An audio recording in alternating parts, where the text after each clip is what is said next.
Welcome to my channel. हम लोग इडोटेरिया का जो न्यू बुक आया है 2025 फोर्थ एडिशन, उसका सेट नंबर 11 से लेके सेट नंबर 15 तक डिस्कस करेंगे, जिसमें टोटल 53 प्रैक्टिस सेट है। ये सेट नंबर 11 है। सेट 11 का पहला क्वेश्चन है कि निम्न में से दलदली मिट्टी का विस्तार बिहार के किस जिले में है? सीतामढ़ी, किशनगंज, सुपौल, अररिया। तो इन सारे जिलों में दलदली मिट्टी का है जो विस्तार है, क्योंकि ये सारे जो जिले हैं वो कहाँ हैं? नेपाल से सटे हुए जिले हैं। ठीक है, तो इन वाले एरिया में दलदली मिट्टी ही पाया जाता है, इसलिए ऑप्शन नंबर सी सही हो जाएगा। इन सारे जिलों में विस्तार है दलदली मिट्टी का।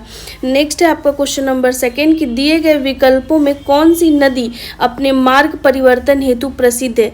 तो बहुत ही इजी क्वेश्चन है। कोसी। कोसी हमेशा अपने मार्ग को लेके फेमस रहती है, वो हमेशा मार्ग परिवर्तन करती रहती है, जिसके कारण कोसी को पहले बिहार का शोक भी कहा जाता था। ठीक है, इसके कारण बहुत ज़्यादा बाढ़ आता था बिहार में।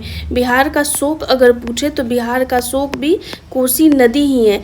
ठीक है, ऑप्शन नंबर माफ़ कीजिएगा, क्वेश्चन नंबर थर्ड देखिए, सरैया मन पश्चिम बिहार किस जिला में स्थित है? ठीक है, तो ये जो सरैया मन पश्चिम बिहार है, बिहार वो पश्चिम चंपारण में स्थित है, इसलिए ऑप्शन नंबर बी सही हो जाएगा, पश्चिम चंपारण। नेक्स्ट 4 नंबर क्वेश्चन कि जूट का उत्पादन होता है, मतलब जूट का जो उत्पादन होता है वो किस एरिया में होता है, ये पूछ रहा है। तो जैसे कि अगर रफली यहाँ पे बिहार बना दिया जाए, ठीक है, अगर ये रफली बिहार है और यहाँ से गंगा नदी क्रॉस कर रही है, तो जो जूट का उत्पादन होता है वो इस जिला में ज़्यादा होता है, यहाँ वाले जिला में। तो ये कौन सा जिला हो गया? उत्तर पूर्व जिला हो गया, इसलिए ऑप्शन नंबर क्या हो जाएगा? वी। ऑप्शन नंबर बी सही हो जाएगा, उत्तर पूर्वी मैदान वाले एरिया में। इधर जो जिला है वो है किशनगंज, अररिया, पूर्णिया, कटिहार, ये सारे जिला हैं। ठीक है, ऑप्शन नंबर बी सही हो जाएगा। नेक्स्ट है 5 नंबर क्वेश्चन कि बरौनी स्थित तेल शोधक कारखाना किस महारत्न कंपनी की इकाई है? तो वो किस महारत्न की महारत्न कंपनी की इकाई है जो बरौनी में स्थित है तेल शोधक कारखाना? तो वो इंडियन ऑयल कॉरपोरेशन का पार्ट है, इसलिए ऑप्शन नंबर ए सही हो जाएगा, IOC। ठीक है, इंडियन ऑयल कॉरपोरेशन। ठीक है, इसका फुल फॉर्म बता दिए। नेक्स्ट 6 नंबर का क्वेश्चन कि बिहार के किस जिले में रेशमी वस्त्र उद्योग का सर्वाधिक विकास हुआ है? तो आपको भी पता है कि रेशम का जो उत्पादन होता है सबसे ज़्यादा कहाँ होता है? भागलपुर में। भागलपुर सिल्क साड़ी है जो फेमस है बहुत ज़्यादा, तो ऑप्शन क्या हो जाएगा? भागलपुर, जहाँ पे सबसे ज़्यादा रेशमी वस्त्र उद्योग का विकास हुआ है। नेक्स्ट है क्वेश्चन नंबर 7 कि 2011 की जनगणना के अनुसार बिहार में दशकीय वृद्धि, यानी कि 2001 से लेकर 2011 तक जनसंख्या वृद्धि दर क्या था? तो ये वृद्धि दर था 25.4%। मतलब 2001 से लेकर 2011 तक जो जनगणना हुआ, तो उसमें जो पॉपुलेशन रेट पूछ रहा है कि कितना पॉपुलेशन रेट ग्रोथ हुआ था, तो 25.4% हो गया था। नेक्स्ट है कि बिहार राज्य चीनी निगम की स्थापना किस वर्ष की गई थी? तो यह स्थापना 1974 ईस्वी में किया गया था, इसलिए ऑप्शन नंबर सी सही हो जाएगा, बिहार राज्य चीनी निगम की स्थापना। नेक्स्ट है 2011 की जनगणना के अनुसार बिहार का सर्वाधिक लिंगानुपात वाला जिला कौन है? तो ये गोपालगंज है, इसलिए ऑप्शन नंबर सी सही हो जाएगा, गोपालगंज। नेक्स्ट है 10वां नंबर क्वेश्चन कि निम्न में से कौन सी नदी बिहार तथा पश्चिम बंगाल के मध्य सीमा का निर्धारण करती है? तो ये कौन सी नदी है? महानंदा नदी है, जो कि नॉर्थ बिहार में बहने वाली नदी है, और महानंदा ही बिहार तथा पश्चिम बंगाल के बीच में सीमा का निर्धारण करता है। नेक्स्ट है कि श्रृंगार ऋषि कुंड कहाँ स्थित है? फैक्चुअल क्वेश्चन है, एग्जाम में पूछ ही लेता है। तो श्रृंगार ऋषि कुंड मुंगेर में स्थित है, ऑप्शन नंबर बी सही हो जाएगा, मुंगेर में। नेक्स्ट है 12 नंबर क्वेश्चन कि निम्न में से कौन सी परियोजना बिहार की सबसे प्राचीन नहर परियोजना है, सबसे ज़्यादा पुराना है वो जो नहर परियोजना है? तो ये आपका सोन परियोजना है जो सबसे प्राचीन नहर परियोजना है, इसलिए ऑप्शन नंबर सी सही हो जाएगा, सोन परियोजना। नेक्स्ट है कि निम्नलिखित नदियाँ एवं उसके गंगा के साथ संगम स्थल का सही चयन कीजिए। ये बहुत ही इंपॉर्टेंट क्वेश्चन है कि कोई नदी जो है वो गंगा में किस जगह पे मिल जाती है, ये हमेशा एग्ज़ाम में पूछ लिया जाता है।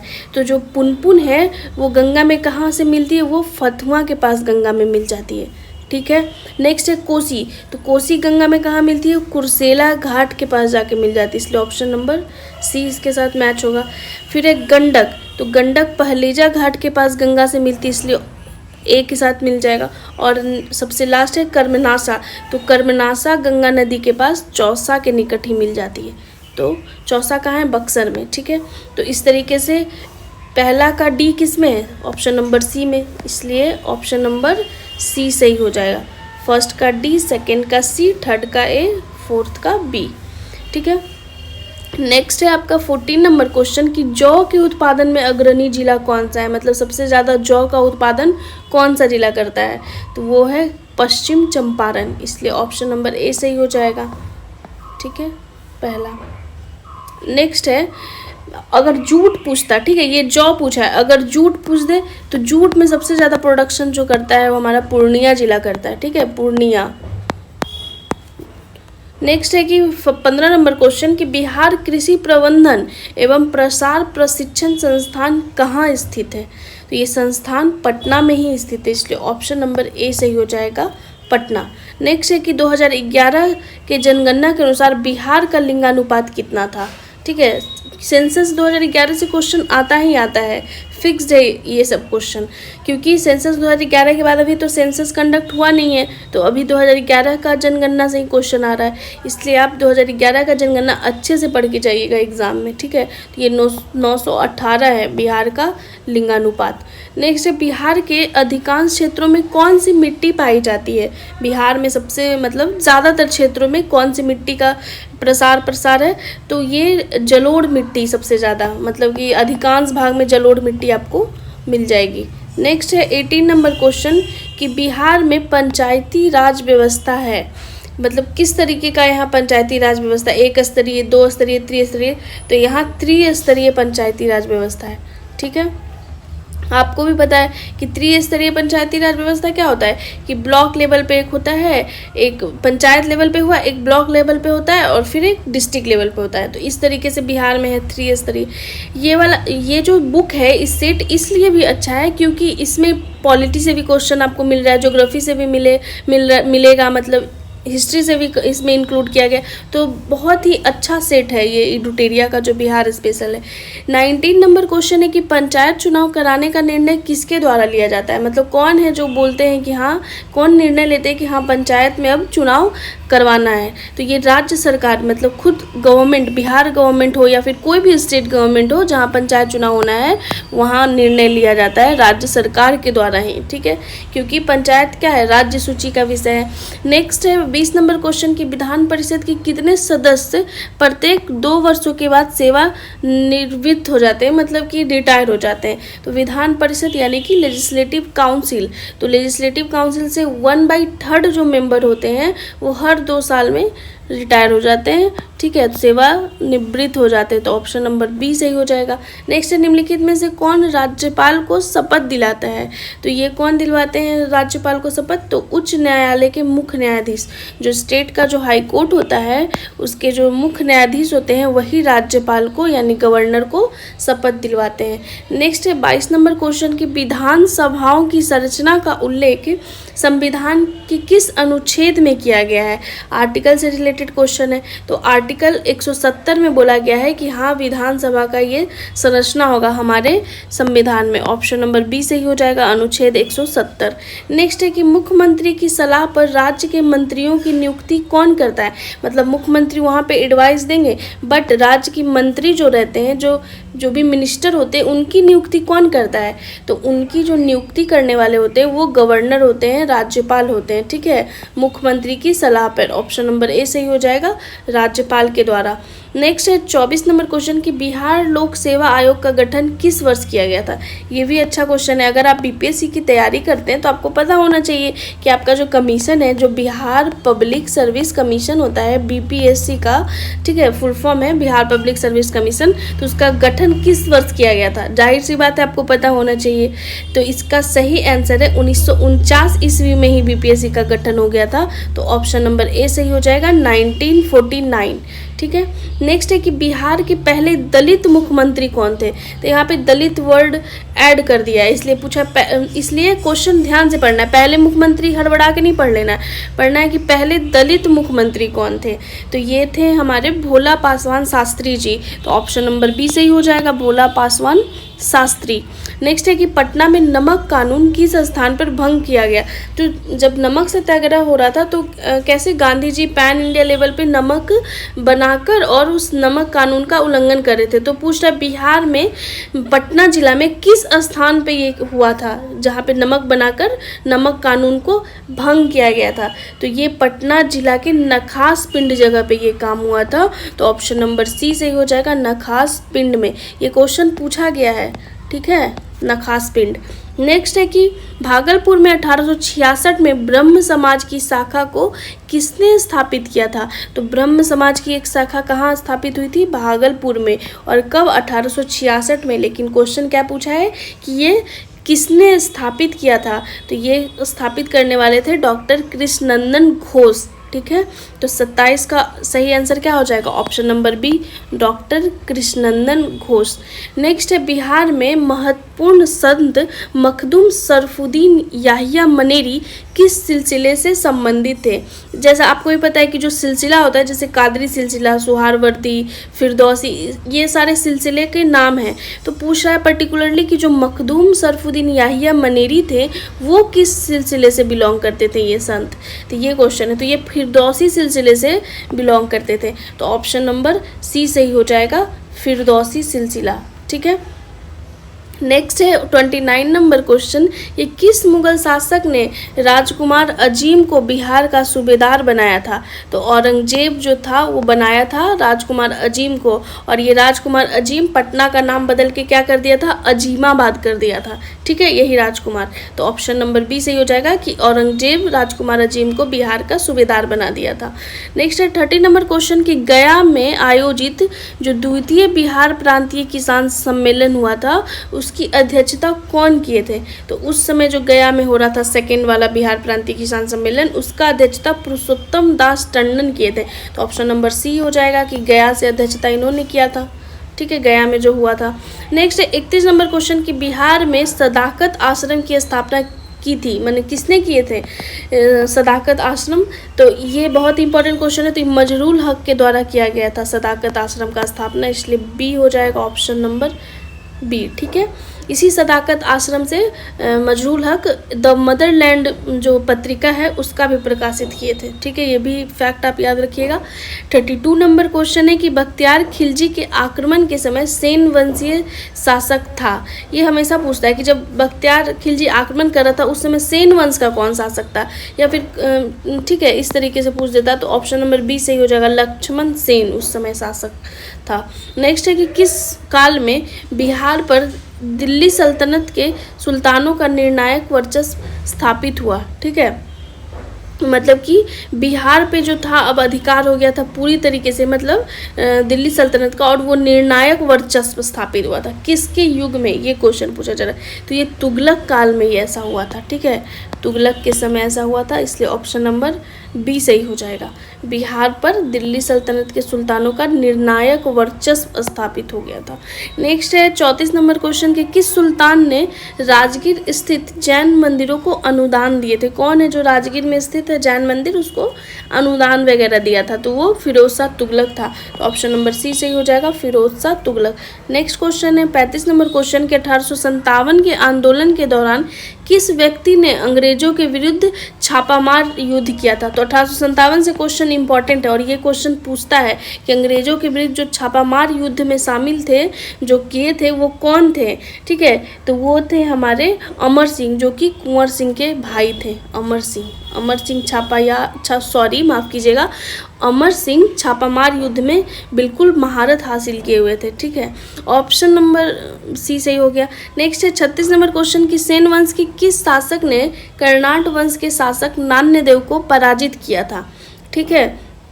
तो नान्यदेव को कौन पराजित किए थे, ये क्वेश्चन पूछा है। तो ये विजय सेन किया था पराजित नान्यदेव को, सेन वंश का शासक था ये विजय सेन, और कर्नाट वंश के शासक नान्यदेव को पराजित किया था। नेक्स्ट है 37 नंबर क्वेश्चन कि दिल्ली के किस सुल्तान ने बिहार में सैनिक अभियान कर मुंगेर तक अपना राज्य विस्तृत किया था।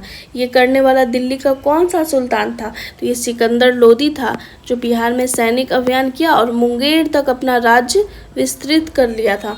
नेक्स्ट 38 नंबर क्वेश्चन कि निम्न में से कौन सा कार्य शेरशाह द्वारा नहीं किए गए हैं। क्वेश्चन अच्छे से पढ़िएगा, ठीक है। बोल रहा है कि नहीं किए गए हैं, तो इसलिए ध्यान रखना है ये सब क्वेश्चन पे। तो किला ए कूना, इसका निर्माण किए थे शेरशाह ही किए थे। सिकंदरी गज एवं सन की डंडी का प्रयोग, तो ये भी शेरशाह के द्वारा किया गया है। ग्रैंड ट्रंक रोड का निर्माण, ये भी जो जीटी रोड के नाम से आप लोग जानते हैं, वही वो जो है जीटी रोड, वो शेरशाह के द्वारा ही निर्माण किया गया था। बट जो इबादत खाना है वो शेरशाह के द्वारा निर्माण नहीं किया गया था, इसलिए ऑप्शन नंबर सी सही हो जाएगा। इबादत खाना का निर्माण शेरशाह द्वारा नहीं किया गया, इसलिए 38 नंबर का क्वेश्चन का आंसर क्या हो जाएगा? केवल 3, ठीक है। नेक्स्ट है कि बिहार में किस मुगल शासक का राज्याभिषेक अंग्रेजों के संरक्षण में हुआ था। यानी कौन सा मुगल शासक है जिसका राज्याभिषेक बिहार में हुआ था और अंग्रेजों के संरक्षण में हुआ था? तो ये हुआ था शाह आलम द्वितीय का। ऑप्शन नंबर सी सही हो जाएगा, शाह आलम द्वितीय। अंग्रेजों के संरक्षण में हुआ था राज्याभिषेक, कहाँ? तो बिहार में।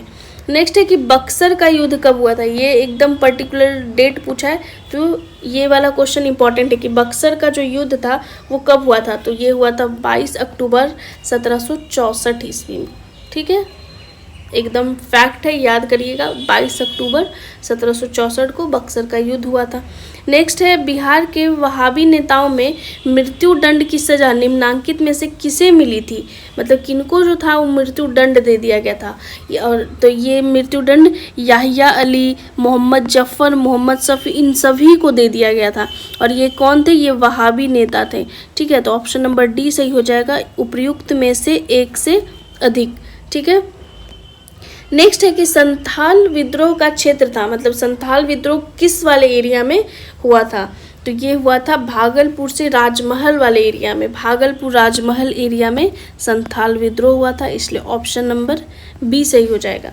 नेक्स्ट है आपका 43 नंबर क्वेश्चन कि बिहार के पटना में जुलाई 1857 का जन विद्रोह किसके नेतृत्व में हुआ था।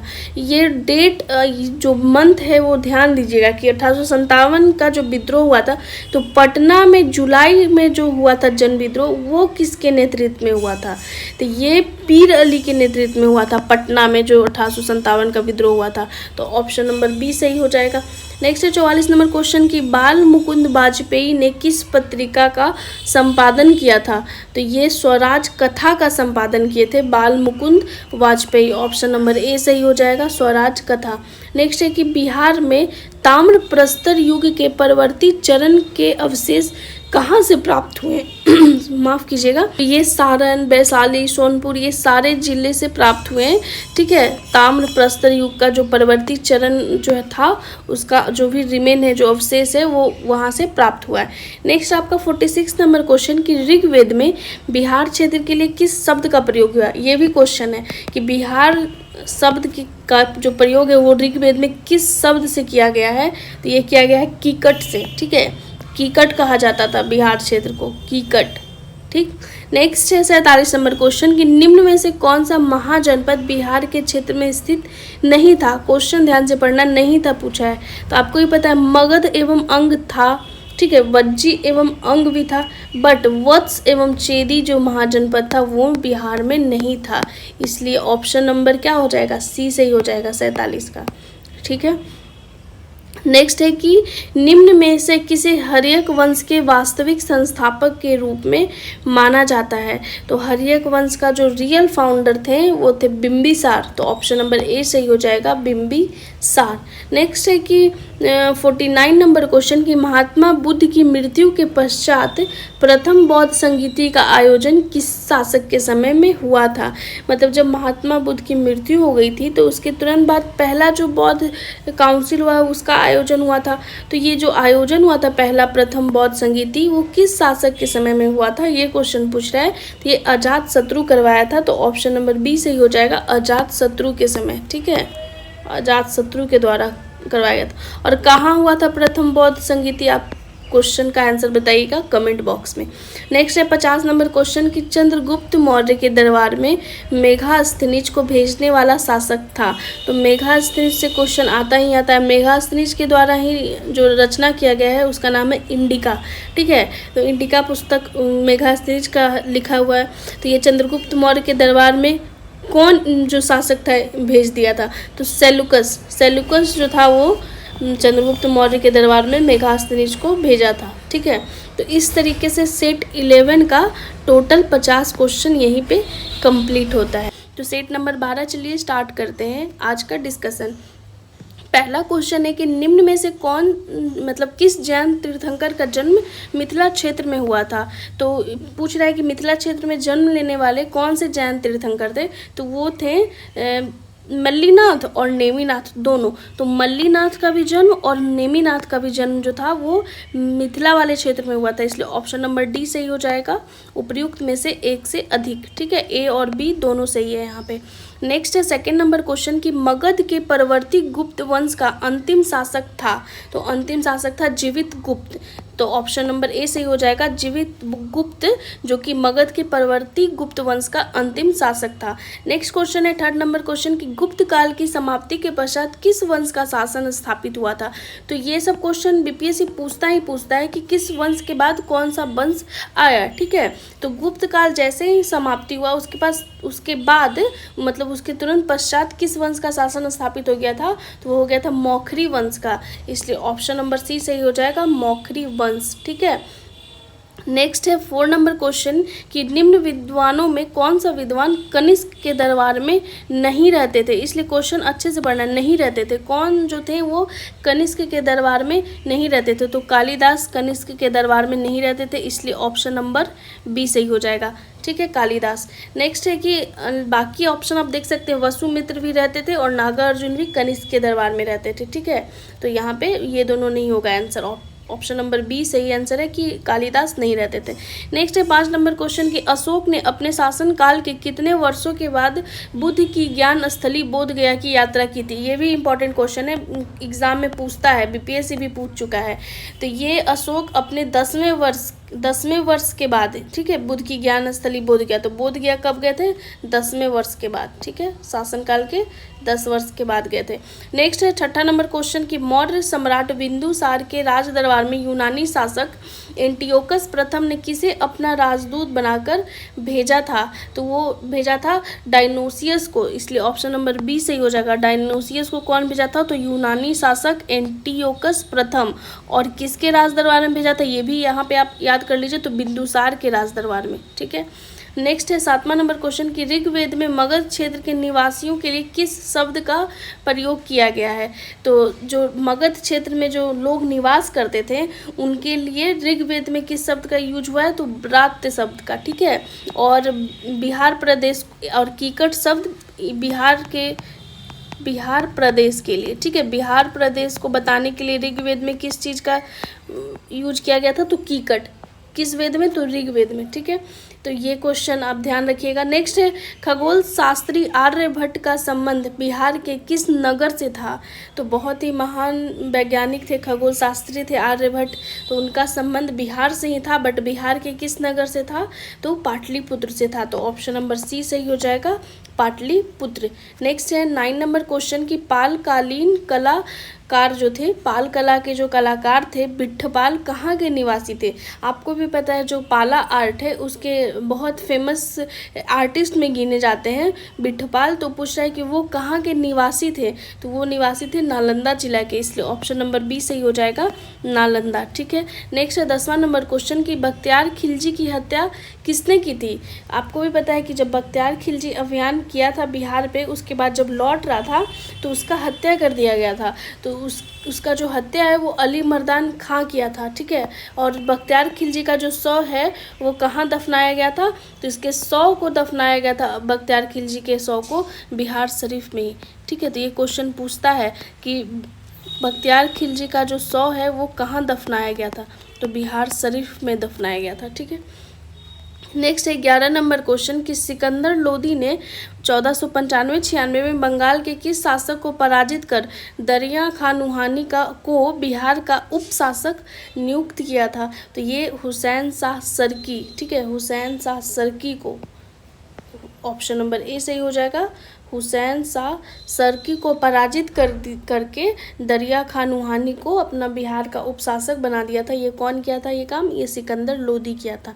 नेक्स्ट है शेर शाह एवं हुमायूं के बीच चौसा का युद्ध। ये भी इंपॉर्टेंट क्वेश्चन है कि चौसा का युद्ध, ये तो आपको पता हो गया कि किसके बीच हुआ है, शेर शाह और हुमायूं के बीच, लेकिन कब हुआ है ये क्वेश्चन पूछा है। तो ये हुआ है 1539 ईस्वी में चौसा का युद्ध हुआ था, ठीक है। 1539 में हुआ था चौसा का युद्ध, 1539 AD में। तो ऑप्शन नंबर डी हो जाएगा, उपर्युक्त में से कोई नहीं, ठीक है, इसमें से कोई नहीं है क्योंकि 1539 में चौसा का युद्ध हुआ है। नेक्स्ट है 13 नंबर क्वेश्चन कि शाहजहां के काल में बिहार का सूबेदार था, मतलब जब शाहजहां का शासन काल चल रहा था उस समय बिहार का सूबेदार कौन था? तो उस समय बिहार का सूबेदार था शाइस्ता खां, ऑप्शन नंबर बी सही हो जाएगा। नेक्स्ट है बिहार के दानापुर पटना के सैन्य टुकड़ियों ने कब विद्रोह किया था? ये भी इंपॉर्टेंट क्वेश्चन है कि दानापुर का जो सैन्य टुकड़ी था वो 1857 का विद्रोह कब शुरू किया था? तो 25 जुलाई 1857, डेट याद रखिएगा, 25 जुलाई 1857, ठीक है। दानापुर कैंट का जो सैन्य टुकड़ी था वो 1857 का विद्रोह स्टार्ट किया था। नेक्स्ट है 15 नंबर क्वेश्चन कि बंग भंग आंदोलन के दौरान बिहार में राखी बंधन दिवस कब मनाया गया था? तो बिहार में भी राखी बंधन दिवस मना था, तो वो 16 अक्टूबर 1905 को मनाया गया था, इसलिए ऑप्शन नंबर ए सही हो जाएगा। नेक्स्ट है ब्रिटिश शासन के दौरान बिहार को एक अलग प्रांत का दर्जा किस वर्ष प्राप्त हो गया था? मतलब कि बिहार अब एक अलग प्रांत बन गया बंगाल से अलग होकर, तो ये दर्जा मिला था 1912 ईस्वी में, और इसी के कारण हम लोग 22 मार्च 1912 को ये चीज़ हुआ था, ठीक है। 22 मार्च यहाँ पे लिख दे रहे हैं, 1912 को बिहार एक अलग प्रांत बना था, इसलिए हम लोग 22 मार्च को ही बिहार दिवस मनाते हैं। बिहार अपना स्थापना दिवस कब मनाता है? तो 22 मार्च को मनाता है, ठीक है। और एक क्वेश्चन इस तरीके से आता है कि हम लोग अपना बिहार दिवस कब से मनाना स्टार्ट कर दिए? तो 2010 से मनाना स्टार्ट किए थे हम लोग, ठीक है। नेक्स्ट है 17 नंबर क्वेश्चन कि बिहार के किस उप नवाब की अफगानों ने हत्या कर दी थी? मतलब कौन सा बिहार का उप नवाब था जिसका हत्या अफगान लोग मिलकर कर दिया था? तो वो था जैनुद्दीन हैबत जंग। जैनुद्दीन हैबत जंग की हत्या जो है अफगानों ने कर दी थी, ठीक है। ये बिहार के उस समय उप नवाब हुआ करता था उस समय, ठीक है। नेक्स्ट 18 नंबर क्वेश्चन कि शेर खां के पिता हसन खां जागीरदार थे। तो यहाँ पे आपको एक फैक्ट यहीं पे पता चल गया कि शेर खां के पिता का नाम क्या था? हसन खां, और वो कहाँ के जागीरदार थे ये क्वेश्चन पूछा है, तो वो जागीरदार थे सासाराम के, ठीक है। तो ऑप्शन नंबर बी सही हो जाएगा, सासाराम के। नेक्स्ट है 19 नंबर क्वेश्चन कि पटना में जुलाई 1857 के विद्रोह का प्रारंभ किसके नेतृत्व में हुआ था? ये पिछले सेट में भी मिला था ये क्वेश्चन कि पटना से कौन लीड किए थे जुलाई 1857 का विद्रोह? तो पीर अली किए थे, ऑप्शन नंबर सी सही हो जाएगा, पीर अली, ठीक है, यहाँ पे ऑप्शन नंबर सी। नेक्स्ट है कि कोल विद्रोह कब हुआ था? कोल विद्रोह ये भी पूछ लेता है बीपीएससी, तो कोल विद्रोह 1831-32 के समय हुआ था, इसलिए ऑप्शन नंबर ए सही हो जाएगा। नेक्स्ट है 21 नंबर क्वेश्चन कि राजकुमार शुक्ल ने महात्मा गांधी से चंपारण आने का अनुरोध कांग्रेस के किस अधिवेशन में किया था? तो ये लखनऊ अधिवेशन में राजकुमार शुक्ल बोले थे गांधी जी से कि गांधी जी चलिए चंपारण में आप किसानों की दुर्दशा देखिए कि किस तरीके से किसान हमारे परेशान हैं। तो ये जाके बताए थे, उसके बाद ही गांधी जी चंपारण आए थे और चंपारण सत्याग्रह लॉन्च हुआ था। तो ये लखनऊ अधिवेशन 1916 में जो ये अधिवेशन हुआ था वहाँ गए थे राजकुमार शुक्ल जी और गांधी जी से मिले थे, ठीक है। नेक्स्ट है 22 नंबर क्वेश्चन कि ब्रिटिश यात्री बर्नियर किस मुगल शासक के समय बिहार आया था? जब बर्नियर बिहार आया था उस समय मुगल सत्ता पे कौन सा शासन कर रहा था ये क्वेश्चन पूछा गया है। तो उस समय मुगल शासक था औरंगजेब। औरंगजेब के शासनकाल में जो बर्नियर है वो बिहार आया था। नेक्स्ट है 23 नंबर क्वेश्चन कि मुगल शासक फर्रुखसियार का राज्याभिषेक पटना में कब किया गया था? तो फर्रुखसियार का भी जो है फर्रुखसियर का भी जो राज्याभिषेक है वो पटना में हुआ है, और एक शाह आलम द्वितीय उसका भी राज्याभिषेक कहाँ हुआ है? बिहार में ही हुआ है। तो पूछा है कि फर्रुखसियर का राज्याभिषेक कब हुआ था पटना में? तो ये हुआ था 1713 ईस्वी में, ठीक है। तो ऑप्शन नंबर सी सही हो जाएगा, 1713। नेक्स्ट है 24 नंबर क्वेश्चन कि भारत में वहाबी आंदोलन के प्रवर्तक सैयद अहमद पटना कब आए थे? तो 1821 ईस्वी में आए थे। ठीक है। नेक्स्ट है 25 नंबर क्वेश्चन कि निम्न में से किस व्यक्ति ने बिहार में खिलाफत आंदोलन का समर्थन किया था? ठीक है। तो उनमें से जो व्यक्ति थे, कौन कौन लोग जो समर्थन किए थे खिलाफत आंदोलन के, तो ये सारे जो लोग थे वो किए थे। राजेंद्र प्रसाद हो, या फिर मजहरूल हक हो, या फिर ब्रजकिशोर प्रसाद हो, या फिर मौलाना नूरुल हसन हो, ये सब लोग मतलब समर्थन दिए थे अपना। तो ऑप्शन नंबर सी सही हो जाएगा, 1, 2, 3 तथा 4। नेक्स्ट है 26 नंबर क्वेश्चन कि संविधान के किस अनुच्छेद में पंचायतों की 29 कार्यकारी विषय वस्तुओं का उल्लेख किया गया है? ठीक है। तो ये आर्टिकल जिसमें बताया गया है कि हाँ इतने विषय वस्तु पे पंचायत अपना काम कर सकती है, तो ये आर्टिकल 243G में है। ठीक है, मेंशन। तो ऑप्शन नंबर सी सही हो जाएगा। नेक्स्ट है 27 नंबर क्वेश्चन कि ग्राम सभा के गठन हेतु गांव की न्यूनतम जनसंख्या कितनी होनी चाहिए? मतलब कितना मिनिमम पॉपुलेशन होगा वहाँ पे ग्राम सभा का गठन किया जा सकता है? तो मिनिमम 250। ठीक है। तो 250 हो जाएगा। मिनिमम 250 होना चाहिए, 250 होना चाहिए। नेक्स्ट है 28 नंबर क्वेश्चन कि किसी पंचायत समिति में कितने अस्थायी समिति होते हैं? मतलब कोई जो पंचायत समिति होता है उसमें कितने परमानेंट समिति उसमें रहता है? तो 7। ठीक है। ऑप्शन नंबर ए सही हो जाएगा, 7। नेक्स्ट है 29 नंबर क्वेश्चन की सामुदायिक विकास कार्यक्रम की शुरुआत किस वर्ष की गई थी? तो ये 1952 ईस्वी में हुआ था सामुदायिक विकास कार्यक्रम का स्टार्ट। तो 1952 ईस्वी, ऑप्शन नंबर सी सही हो जाएगा। नेक्स्ट है 30 नंबर क्वेश्चन की भारत सरकार अधिनियम, जिसे आप इंग्लिश में गवर्नमेंट ऑफ इंडिया एक्ट 1919 भी पढ़ते हैं, के प्रावधानों के तहत बिहार उड़ीसा प्रांत के प्रथम गवर्नर कौन बने थे? कौन जो थे वो बिहार उड़ीसा संयुक्त प्रांत के प्रथम गवर्नर बनाए गए थे? तो वो थे सत्येंद्र प्रसाद सिन्हा। ऑप्शन नंबर ए सही हो जाएगा, सत्येंद्र प्रसाद सिन्हा। नेक्स्ट है 31 नंबर क्वेश्चन कि संविधान का कौन सा अनुच्छेद राज्यपाल की शपथ से संबंधित है? मतलब राज्यपाल जो शपथ लेते हैं वो कौन से आर्टिकल में मेंशन है? तो ये आर्टिकल 159 में, 159 यानी कि 159 में राज्यपाल के शपथ का विवरण है। और राज्यपाल को जो शपथ दिलवाते हैं वो उच्च न्यायालय के मुख्य न्यायाधीश, मतलब किसी राज्य के अगर गवर्नर को शपथ लेना है तो कौन दिलवाएंगे? उस राज्य के जो हाईकोर्ट के जो चीफ जस्टिस होंगे वो दिलवाएंगे। ठीक है। नेक्स्ट है 32 नंबर क्वेश्चन कि राज्यपाल द्वारा जारी अध्यादेश विधानसभा के सत्र प्रारंभ होने के कितने दिनों के भीतर स्वीकार करना अनिवार्य है? तो ये 6 सप्ताह के भीतर स्वीकार करना अनिवार्य है, इसलिए ऑप्शन नंबर ए सही हो जाएगा। ठीक है। Option number A 6 week. ठीक है, 6 वीक के अंदर में आपको अनिवार्य करना होगा विधानसभा के सत्र, जो अध्यादेश जो वो जारी किए थे उसका। ठीक है। नेक्स्ट है 33 नंबर क्वेश्चन कि किसी विधानसभा में सदस्यों की अधिकतम संख्या हो सकती है? मतलब मैक्सिमम जो लेजिस्लेटिव असेंबली में मेंबर रह सकते हैं, एमएलएज रह सकते हैं, वो मैक्सिमम कितनी संख्या है वो पूछा गया है। तो मैक्सिमम 500 है। ठीक है। तो ऑप्शन नंबर बी सही हो जाएगा, 500। नेक्स्ट है 34 नंबर क्वेश्चन की जो सर्वोच्च न्यायालय के मुख्य न्यायाधीश बनने वाले बिहार के प्रथम न्यायाधीश कौन थे? मतलब जो सुप्रीम कोर्ट के चीफ जस्टिस बने थे वो बिहार से प्रथम जो न्यायाधीश थे वो कौन थे? ये क्वेश्चन पूछा है। तो भुवनेश्वर प्रसाद सिन्हा जी जो थे वो बिहार से थे, बिहार के प्रथम न्यायाधीश थे। ठीक है, जो बन गए थे सर्वोच्च न्यायालय के मुख्य न्यायाधीश। तो option number C Bhubaneswar Prasad Sinha हो जाएगा ऑप्शन। नेक्स्ट है बिहार लोक सेवा आयोग यानी कि बीपीएससी में अध्यक्ष सहित कुल सदस्यों की संख्या कितनी है? तो ये टोटल 6 लोग हैं। एक अध्यक्ष है और प्लस में 5 मेंबर हैं, तो दोनों मिला के कितने मेंबर हो गए? 6 हो गए। ठीक है, कुल सदस्यों की संख्या कितनी हो जाएगी? 6, एक अध्यक्ष और सहित में 5 मेंबर। नेक्स्ट है राष्ट्रीय मानवाधिकार संरक्षण अधिनियम को किस वर्ष पारित किया गया था? तो ये पारित हुआ था 1993 ईस्वी में, इसलिए ऑप्शन नंबर सी सही हो जाएगा। नेक्स्ट है 37 नंबर क्वेश्चन कि निम्नलिखित में से बिहार के पहले लोकायुक्त कौन है?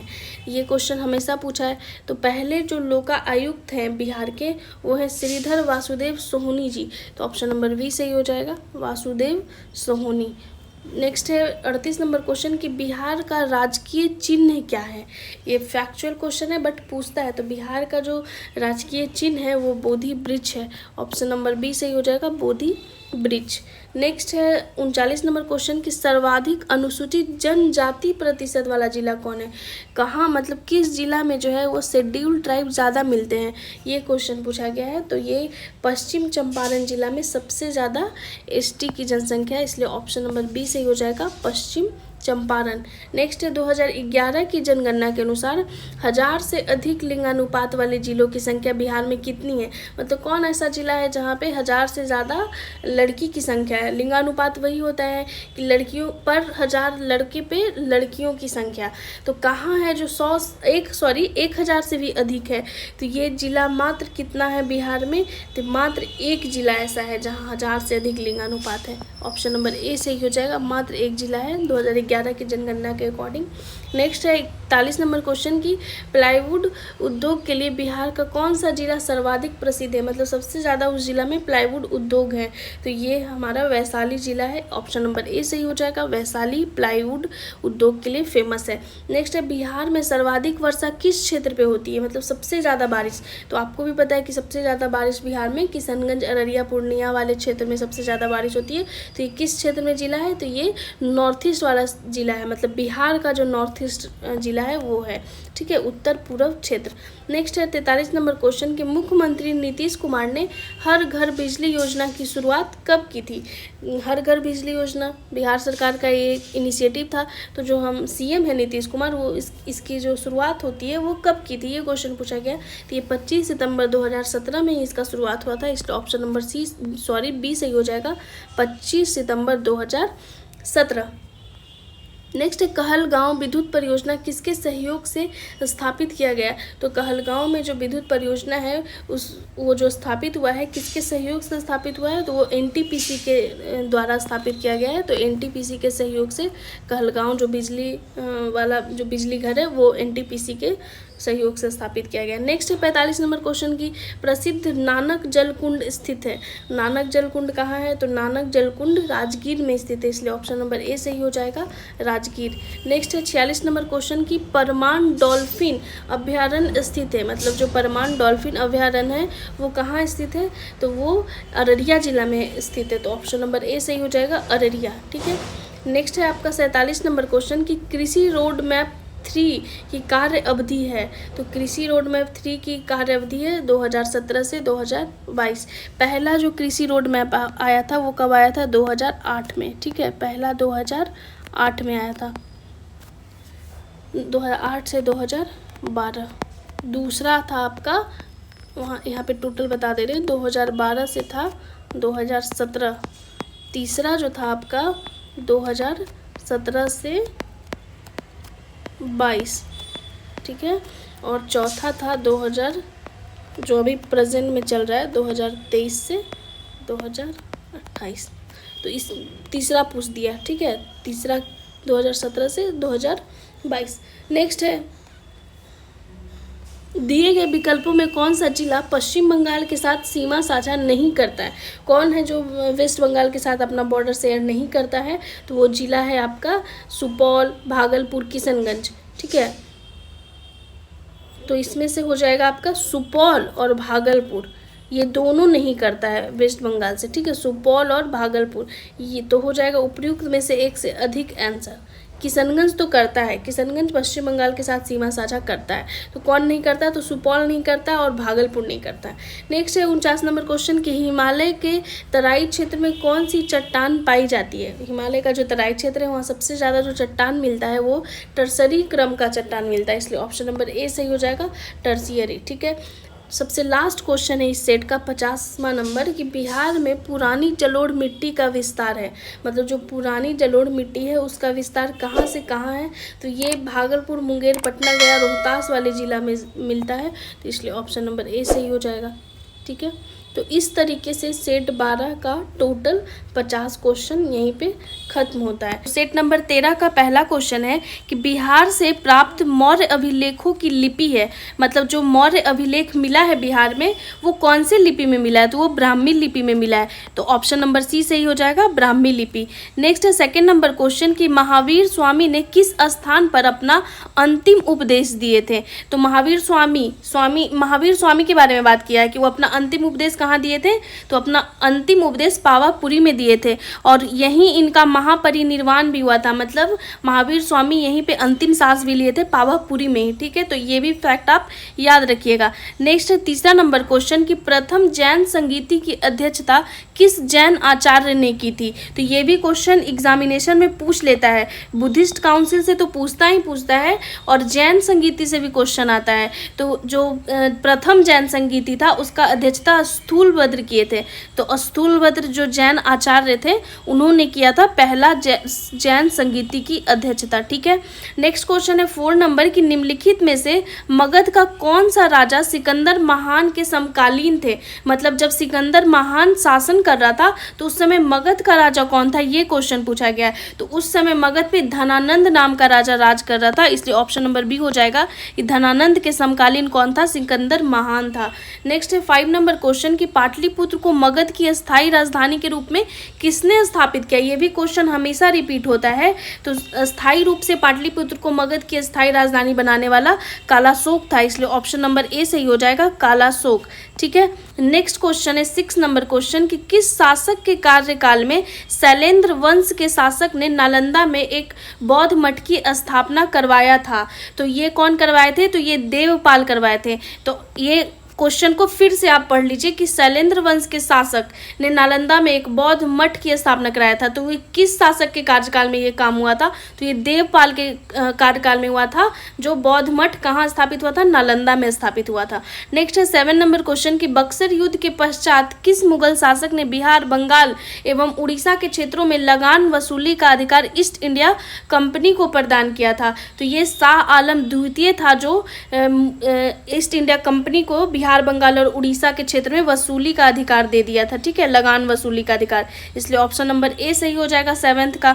नेक्स्ट क्वेश्चन है 8 नंबर की 1857 के विद्रोह के समय बिहार के किस क्षेत्र में मार्शल लॉ लागू था। तो ये भी इंपॉर्टेंट क्वेश्चन है, 1857 के विद्रोह से क्वेश्चन आता ही आता है। तो ये उस समय जब 1857 के विद्रोह को दबाना था तो अंग्रेज लोग मार्शल लॉ लगा देते थे। तो किस एरिया में लगा था, तो वो पटना में भी लगाए थे, शाहाबाद और सारण जिला में भी लग गया था, इसलिए ऑप्शन नंबर डी हो जाएगा आंसर, उपयुक्त में से एक से अधिक, क्योंकि इन सारे जिलों में मार्शल लॉ लगा था 1857 के समय में। ठीक है, नेक्स्ट है 9 नंबर क्वेश्चन कि पटना के बिहटा में स्वामी सहजानंद सरस्वती ने किसान सभा का औपचारिक रूप से गठन किया था। तो ये कब किया था, तो ये हुआ था गठन 4 मार्च 1928 ईस्वी को।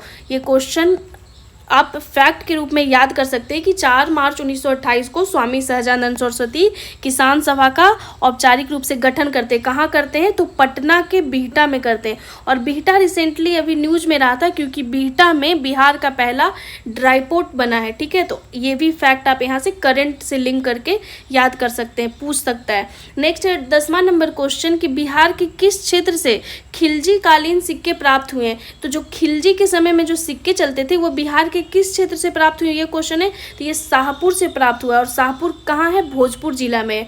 ठीक है, तो ऑप्शन नंबर ए सही हो जाएगा, शाहपुर, भोजपुर।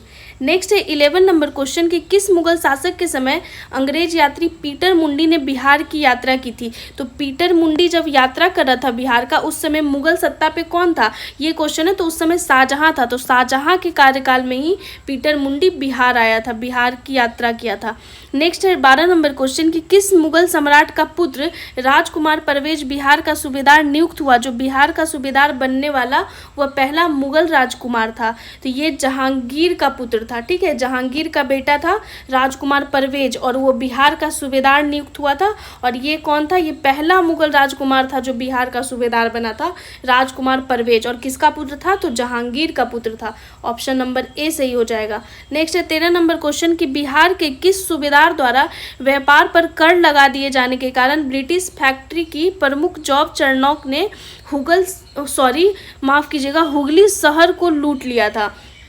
तो ये शाइस्ता खां, ठीक है, तो शाइस्ता खां के द्वारा व्यापार पर टैक्स लगा दिया, जिसके कारण ब्रिटिश फैक्ट्री का जो हेड था जॉब चरनॉक, वो हुगली शहर को ही लूट लिया था। तो ये भी क्वेश्चन एग्जाम में पूछ लिया जाता है। नेक्स्ट है 14 नंबर क्वेश्चन कि अंग्रेजों द्वारा बिहार में फौजदारी प्रशासन को अपने अधिकार में लेने के पश्चात पटना का प्रथम अंग्रेज मजिस्ट्रेट किसे नियुक्त किया गया था। तो ये चार्ल्स फ्रांसिस ग्रांट को नियुक्त किया गया था। तो ऑप्शन नंबर ए सही हो जाएगा। नेक्स्ट है 15 नंबर क्वेश्चन। 1922 में कांग्रेस के 37वां अधिवेशन का आयोजन बिहार के गया में किया गया। इस अधिवेशन के अध्यक्ष कौन थे? तो देखिए, कांग्रेस अधिवेशन से क्वेश्चन हमेशा रिपीट होता है, तो आपको ध्यान रखना है बिहार में टोटल 3 कांग्रेस अधिवेशन हुआ है, जिसमें आपसे क्वेश्चन पूछा गया है 37वां अधिवेशन का। 37वां अधिवेशन यहाँ से फैक्ट आप याद कर सकते कि कब हुआ था, तो 1922 ईस्वी में हुआ था। और कहाँ हुआ था? तो बिहार के गया में हुआ था।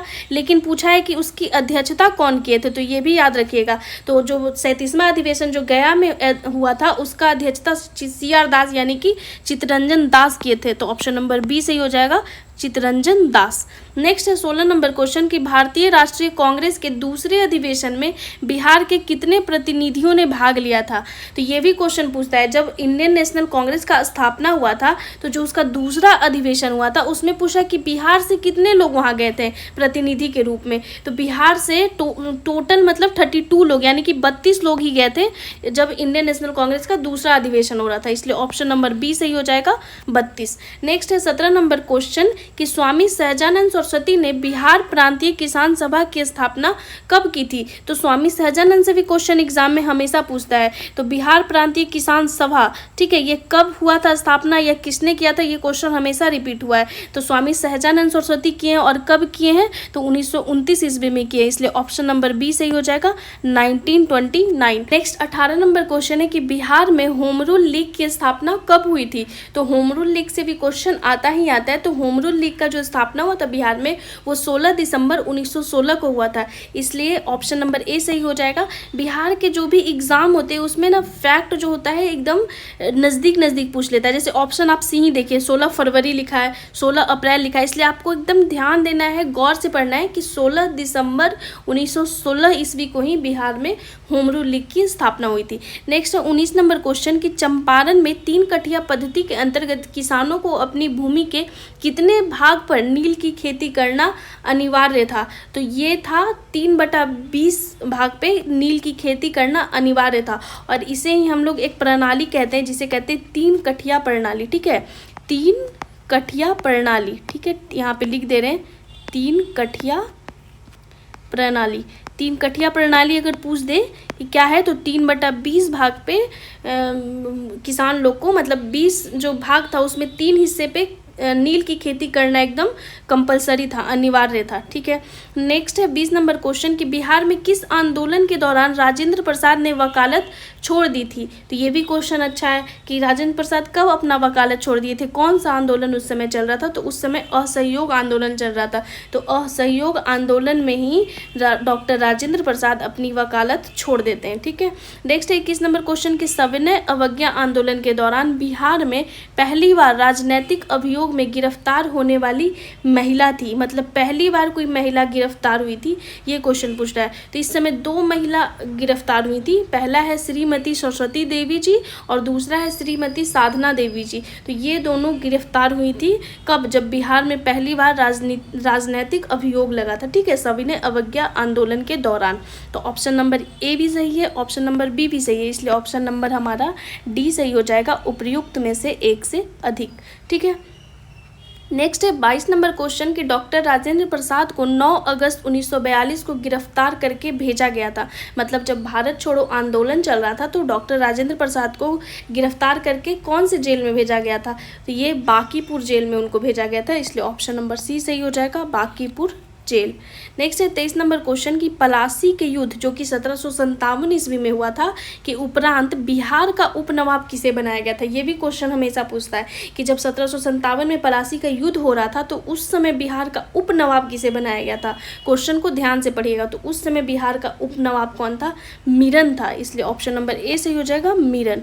ठीक है, नेक्स्ट है 24 नंबर क्वेश्चन कि ईरानी यात्री मोहम्मद सादिक किस मुगल शासक के समय में बिहार आया था?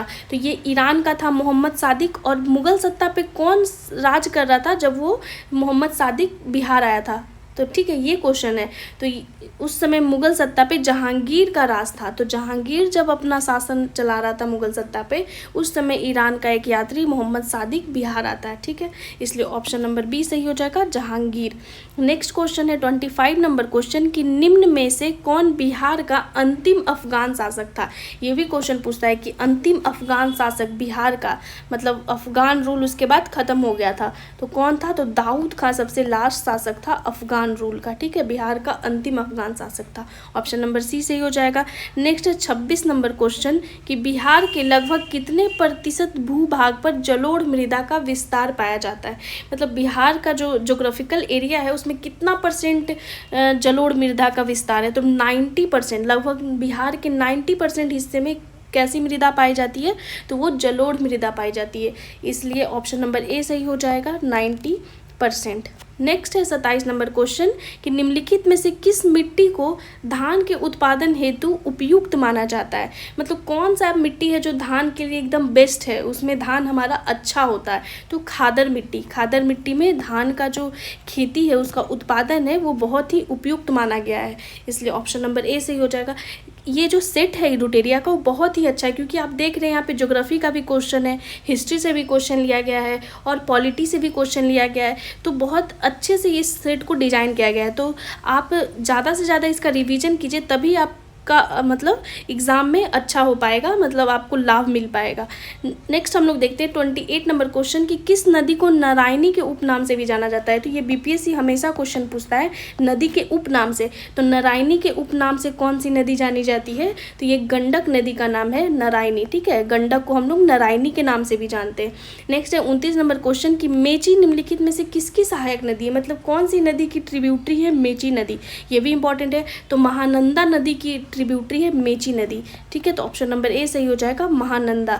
ये बिहार की जो सबसे पूरब में बहने वाली नदी है, ठीक है, सबसे उत्तर पूरब में बहती है महानंदा। नेक्स्ट है कि गौतम बुद्ध वन्य जीव अभयारण्य स्थित है। तो ये कहाँ है गौतम बुद्ध वन्य जीव अभयारण्य, माफ़ कीजिएगा, अभयारण्य। ठीक है, तो ये गया जिले में स्थित है। तो आप याद कर सकते हैं ना, गया, गौतम बुद्ध को ज्ञान की प्राप्ति गया में ही हुई थी, तो उन्हीं के नाम पे गौतम बुद्ध वन्य जीव अभयारण्य भी रखा होगा।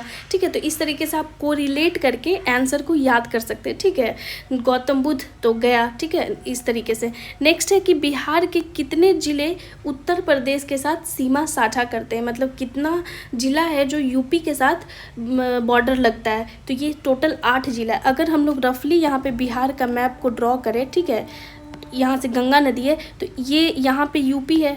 ठीक है, यहाँ पे वेस्ट बंगाल है और यहाँ पे झारखंड है। ठीक है, तो पूछ रहा है कि ये यहाँ पे बिहार का जो जिला है वो कितना जिला इससे टच होता है यूपी से। तो टोटल 8 जिला टच होता है यूपी से। ठीक है, उत्तर प्रदेश के साथ सीमा साझा करता है, टोटल 8 यूपी के साथ। नेक्स्ट है 32 नंबर क्वेश्चन कि पूर्व मध्य रेलवे का मुख्यालय बिहार के किस जिले में स्थित है। तो ये वैशाली में स्थित है। ठीक है, वैशाली में, हाजीपुर में। तो ऑप्शन नंबर बी सही हो जाएगा, हाजीपुर किस जिला में, वैशाली जिला में। नेक्स्ट है 33 नंबर क्वेश्चन कि निम्नलिखित में से कौन सी परियोजना बिहार, उत्तर प्रदेश तथा मध्य प्रदेश की संयुक्त परियोजना है।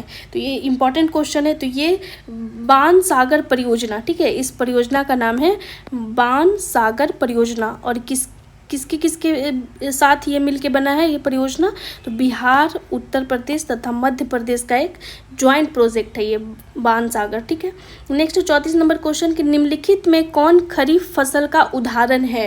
तो ये क्वेश्चन पूछता ही है, खरीफ फसल का कौन सा उदाहरण है, रबी फसल का कौन सा उदाहरण है। तो धान, ज्वार, बाजरा, ये सब क्या है, ये सब खरीफ फसल है। तो खरीफ फसल का एग्जाम्पल ये तीनों है, धान भी है, बाजरा भी है, ज्वार भी है। और अगर गेहूँ पूछे तो गेहूँ किस फसल का उदाहरण, तो वो रबी फसल का उदाहरण है, याद कीजिएगा।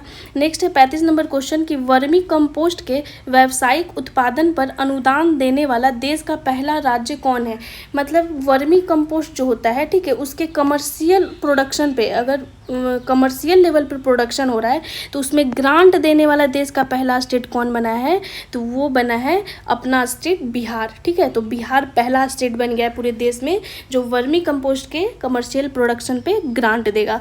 नेक्स्ट है अनुदान देगा, ग्रांट देगा। ठीक है, इंग्लिश में ग्रांट बोलते हैं उसे, अनुदान को। नेक्स्ट है 36 नंबर क्वेश्चन कि बिहार में गन्ना का सर्वाधिक उत्पादन किस क्षेत्र में होता है, मतलब सबसे ज़्यादा जो गन्ना होता है वो किस एरिया में होता है, तो ये पश्चिम चंपारण के तरफ सबसे ज़्यादा गन्ना पाया जाता है, इसलिए कौन सा क्षेत्र हो जाएगा, उत्तरी पश्चिमी क्षेत्र। अगर अब बिहार को रफली ड्रॉ करते हैं, ठीक है, अगर ये बिहार है, यहाँ से गंगा नदी क्रॉस करिए तो यहाँ पे पश्चिम चंपारण, पूर्वी चंपारण, ये सब जिला में बहुत ज़्यादा गन्ना होता है, तो ये कौन किस एरिया में पाया गया, ये उत्तरी पश्चिमी क्षेत्र है। ठीक है, नेक्स्ट है 37 नंबर क्वेश्चन कि बिहार में स्थित अभ्यारण्य या फिर जैविक उद्यानों में कौन सा सही सुमेलित नहीं है। क्वेश्चन एकदम ध्यान से पढ़ना, नहीं है पूछा है। ठीक है, उसमें से 3 कोई सही सुमेलित होगा और एक सही सुमेलित नहीं होगा, तो इसमें जो सही सुमेलित नहीं है वो है पंत वन्य जीव अभ्यारण्य। तो आपको बताना है कि ये जो पंत वन्य जीव अभ्यारण्य है वो कहाँ है, ये कैमूर में नहीं है, ये कहाँ है आपको बताना है। बाकी आप तीनों फैक्ट याद रख सकते हैं कि उदयपुर वन्य जीव अभ्यारण्य पश्चिम चंपारण में है, गौतम बुद्ध वन्य जीव अभ्यारण्य अभी आप पढ़े थे गया में ही है, और संजय गांधी जैविक उद्यान जो जू है पटना का, उसका पूरा नाम संजय गांधी जैविक उद्यान ही है, तो पटना में। तो ये तीनों आप फैक्ट याद कर सकते हैं, और पंत कहाँ है ये आपको कमेंट बॉक्स में बताना है। आप ज़रूर बताइएगा इसका आंसर ताकि आपको भी पता चले कि कहाँ है। ठीक है, नेक्स्ट 38 नंबर क्वेश्चन कि दिए गए विकल्पों में बिहार के किस उत्पाद को जीआई टैग प्राप्त हो चुका है, मतलब जीआई टैग जो मिलता है बिहार के किस किस प्रोडक्ट को इन चारों ऑप्शन में मिल चुका है। तो ये मगही पान को भी मिल गया है जीआई टैग, शाही लीची को भी जीआई टैग प्राप्त हो गया है, कतरनी चावल को भी जीआई टैग मिल गया है, यानी कि 38 का सही आंसर क्या हो जाएगा, उपयुक्त में से एक से अधिक। तीनों ऑप्शन जो दिया हुआ है तीनों को मिल चुका है जीआई टैग। ठीक है, नेक्स्ट है 39 नंबर क्वेश्चन कि 2011 की जनगणना के अनुसार न्यूनतम जनसंख्या घनत्व वाला जिला कौन सा है, मतलब वहाँ का जो आबादी है पर किलोमीटर पे वो बहुत ही कम है, तो वो कौन सा जिला है, वो कैमूर है। ठीक है, तो क्वेश्चन एकदम ध्यान से पढ़ना है, न्यूनतम पूछा है, न्यूनतम जनसंख्या घनत्व वाला जिला, तो वो कैमूर है। ठीक है, सर्वाधिक अगर पूछ देता कि अगर सर्वाधिक जनसंख्या घनत्व वाला जिला कौन है, तो वो शिवहर हो जाता, ऑप्शन नंबर ए, ये सर्वाधिक का आंसर हो जाता। ठीक है, यहाँ पे हम लिख दे रहे हैं सर्वाधिक अगर पूछ देता तो ये शिवहर हो जाता, ये न्यूनतम पूछा है इसलिए कैमूर हो जाएगा ऑप्शन। नेक्स्ट है 40 नंबर क्वेश्चन की 2011 की जनगणना के अनुसार बिहार में पुरुष साक्षरता दर कितना है, यानी कि जो मेल लिटरेसी रेट है वो कितना है। तो ये भी क्वेश्चन जनगणना से आता ही आता है। तो यहाँ का जो पुरुष साक्षरता दर है बिहार का वो 71.2% है। ठीक है, मतलब 71.2% यहाँ टोटल मेल लिटरेसी रेट है। ठीक है, और टोटल जो लिटरेसी रेट है बिहार का वो आपको बताना है कि वो कितना है। नेक्स्ट है 41 नंबर क्वेश्चन कि बिहार की उत्तर से दक्षिण की कुल दूरी लगभग है, मतलब अगर नॉर्थ से साउथ की दूरी अगर बिहार का जानना चाहें तो वो कितना किलोमीटर है, तो वो आपका 345 किलोमीटर है। ठीक है, 345 किलोमीटर। यहाँ पे अगर बिहार को आप रफली ड्रॉ करते हैं, ठीक है, यहाँ पे अगर हम बिहार को रफली ड्रॉ कर दें, ठीक है, यहाँ से गंगा नदी जाती है, तो ये जो नॉर्थ टू साउथ जो दूरी है ये पूछा है। ठीक है, उत्तर से दक्षिण, तो ये है 345 किलोमीटर। ठीक है, और अगर ईस्ट से वेस्ट या फिर वेस्ट टू ईस्ट अगर पूछता तो वो हो जाता 483 किलोमीटर। तो ये है वेस्ट से ईस्ट, वेस्ट टू ईस्ट। ठीक है, ध्यान रखिएगा, ये सब फैक्ट पूछता है एग्जाम में।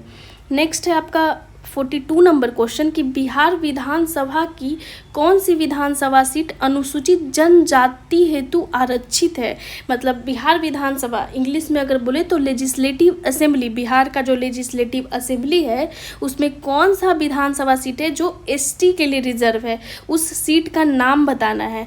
तो उस सीट का नाम है कटोरिया मनिहारी। ठीक है, तो ऑप्शन नंबर क्या सही हो जाएगा, कटोरिया मनिहारी और इमामगंज भी। ठीक है, 3 सीट रिजर्व है जिसमें से कटोरिया भी सही है, इमामगंज भी सही है और मनिहारी। ये सब सीट किन के लिए रिजर्व है, तो ये सब सीट एसटी यानी कि शेड्यूल्ड ट्राइब के लिए रिजर्व्ड है। तो आपको इसका आंसर हो जाएगा ऑप्शन नंबर डी, उपयुक्त में से एक से अधिक। ठीक है। नेक्स्ट है 43 नंबर क्वेश्चन कि बिहार विधानसभा के प्रथम अध्यक्ष कौन थे। पूछ सकता है क्वेश्चन बिहार के एग्जाम में कि भाई बिहार विधानसभा के प्रथम अध्यक्ष कौन थे, तो वो थे श्री राम दयालु सिंह। ठीक है, ऑप्शन नंबर बी सही हो जाएगा, श्री राम दयालु सिंह बिहार विधानसभा के प्रथम अध्यक्ष थे। नेक्स्ट 44 नंबर क्वेश्चन कि संविधान के किस अनुच्छेद के तहत राज्यपाल अध्यादेश जारी करता है। मतलब जो गवर्नर होते हैं किसी स्टेट के, उनके पास जो ऑर्डिनेंस जारी करने का जो आर्टिकल है वो क्या है संविधान में। ऑर्डिनेंस को ही हिंदी में अध्यादेश भी कहा जाता है। इसका हिंदी रूप अध्यादेश है या इंग्लिश में आप ऑर्डिनेंस जानते होंगे। तो इसका सही आंसर है आर्टिकल 213। ठीक है, अनुच्छेद 213 के तहत किसी भी राज्य के गवर्नर के पास अध्यादेश जारी करने का पावर है। ठीक है, तो 44 का ऑप्शन नंबर सी सही हो जाएगा, अनुच्छेद 213 के तहत। नेक्स्ट है 45 नंबर क्वेश्चन कि किसी राज्य का मंत्री परिषद सामूहिक रूप से किसके प्रति उत्तरदायी होता है। मंत्री परिषद यानी कि काउंसिल ऑफ जो मिनिस्टर होता है वो कलेक्टिव रूप से किसके प्रति उत्तरदायी होगा, तो वो कलेक्टिव रूप से उत्तरदायी होता है विधानसभा के प्रति। ठीक है, तो ऑप्शन नंबर बी सही हो जाएगा, विधानसभा 45 का। नेक्स्ट क्वेश्चन है 46 नंबर कि बिहार की प्रशासनिक व्यवस्था को सुचारू रूप से चलाने हेतु इसे कितनी इकाइयों में विभाजित किया गया है। मतलब कि अगर एडमिनिस्ट्रेटिव व्यवस्था को अगर अच्छे से चलाना हो तो इसे कितने यूनिट में विभाजित किया गया है, ये क्वेश्चन है। तो टोटल 5 यूनिट में इसको विभाजित किया गया है, इसलिए ऑप्शन नंबर बी सही हो जाएगा। अगर बिहार में प्रमंडल का बात करें कि कितना प्रमंडल है बिहार में, तो टोटल कितना प्रमंडल है, 9। और बिहार में अगर टोटल अनुमंडल का बात करें कि टोटल अनुमंडल कितना है, तो टोटल अनुमंडल बिहार का है 101। और अगर जिला बात करें बिहार का, तो टोटल जिला कितना है 38। ठीक है, तो ये सब फैक्ट याद रखिएगा। 47 नंबर क्वेश्चन है कि किसी राज्य के सचिवालय का प्रधान होता है। मतलब कोई भी स्टेट में जो सचिवालय होता है उसका प्रधान कौन होता है, तो वो मुख्य सचिव होता है। ठीक है, तो ऑप्शन नंबर सी सही हो जाएगा, मुख्य सचिव। नेक्स्ट है 48 नंबर क्वेश्चन कि पंचायती राज व्यवस्था के अंतर्गत प्रशासनिक कार्यवाही हेतु गठित जिला परिषद का कार्यकाल होता है। मतलब कितने साल के लिए वो गठित होता है, तो ये 5 वर्ष के लिए गठन किया जाता है, इसलिए ऑप्शन नंबर बी सही हो जाएगा, 5 वर्ष। 48 का बी। नेक्स्ट है 49 नंबर क्वेश्चन कि राज्य के मुख्य सूचना आयुक्त की नियुक्ति कौन करता है।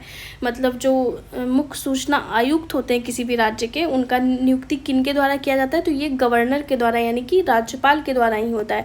तो ऑप्शन नंबर सी सही हो जाएगा, मुख्य सूचना आयुक्त हो या फिर उस राज्य के महाधिवक्ता हो, ये सब का अपॉइंटमेंट राज्यपाल ही करते हैं। ठीक है, नेक्स्ट है लास्ट क्वेश्चन है इस सेट का, सेट नंबर 13 का 50वां क्वेश्चन कि बिहार के पहले गैर कांग्रेसी मुख्यमंत्री थे।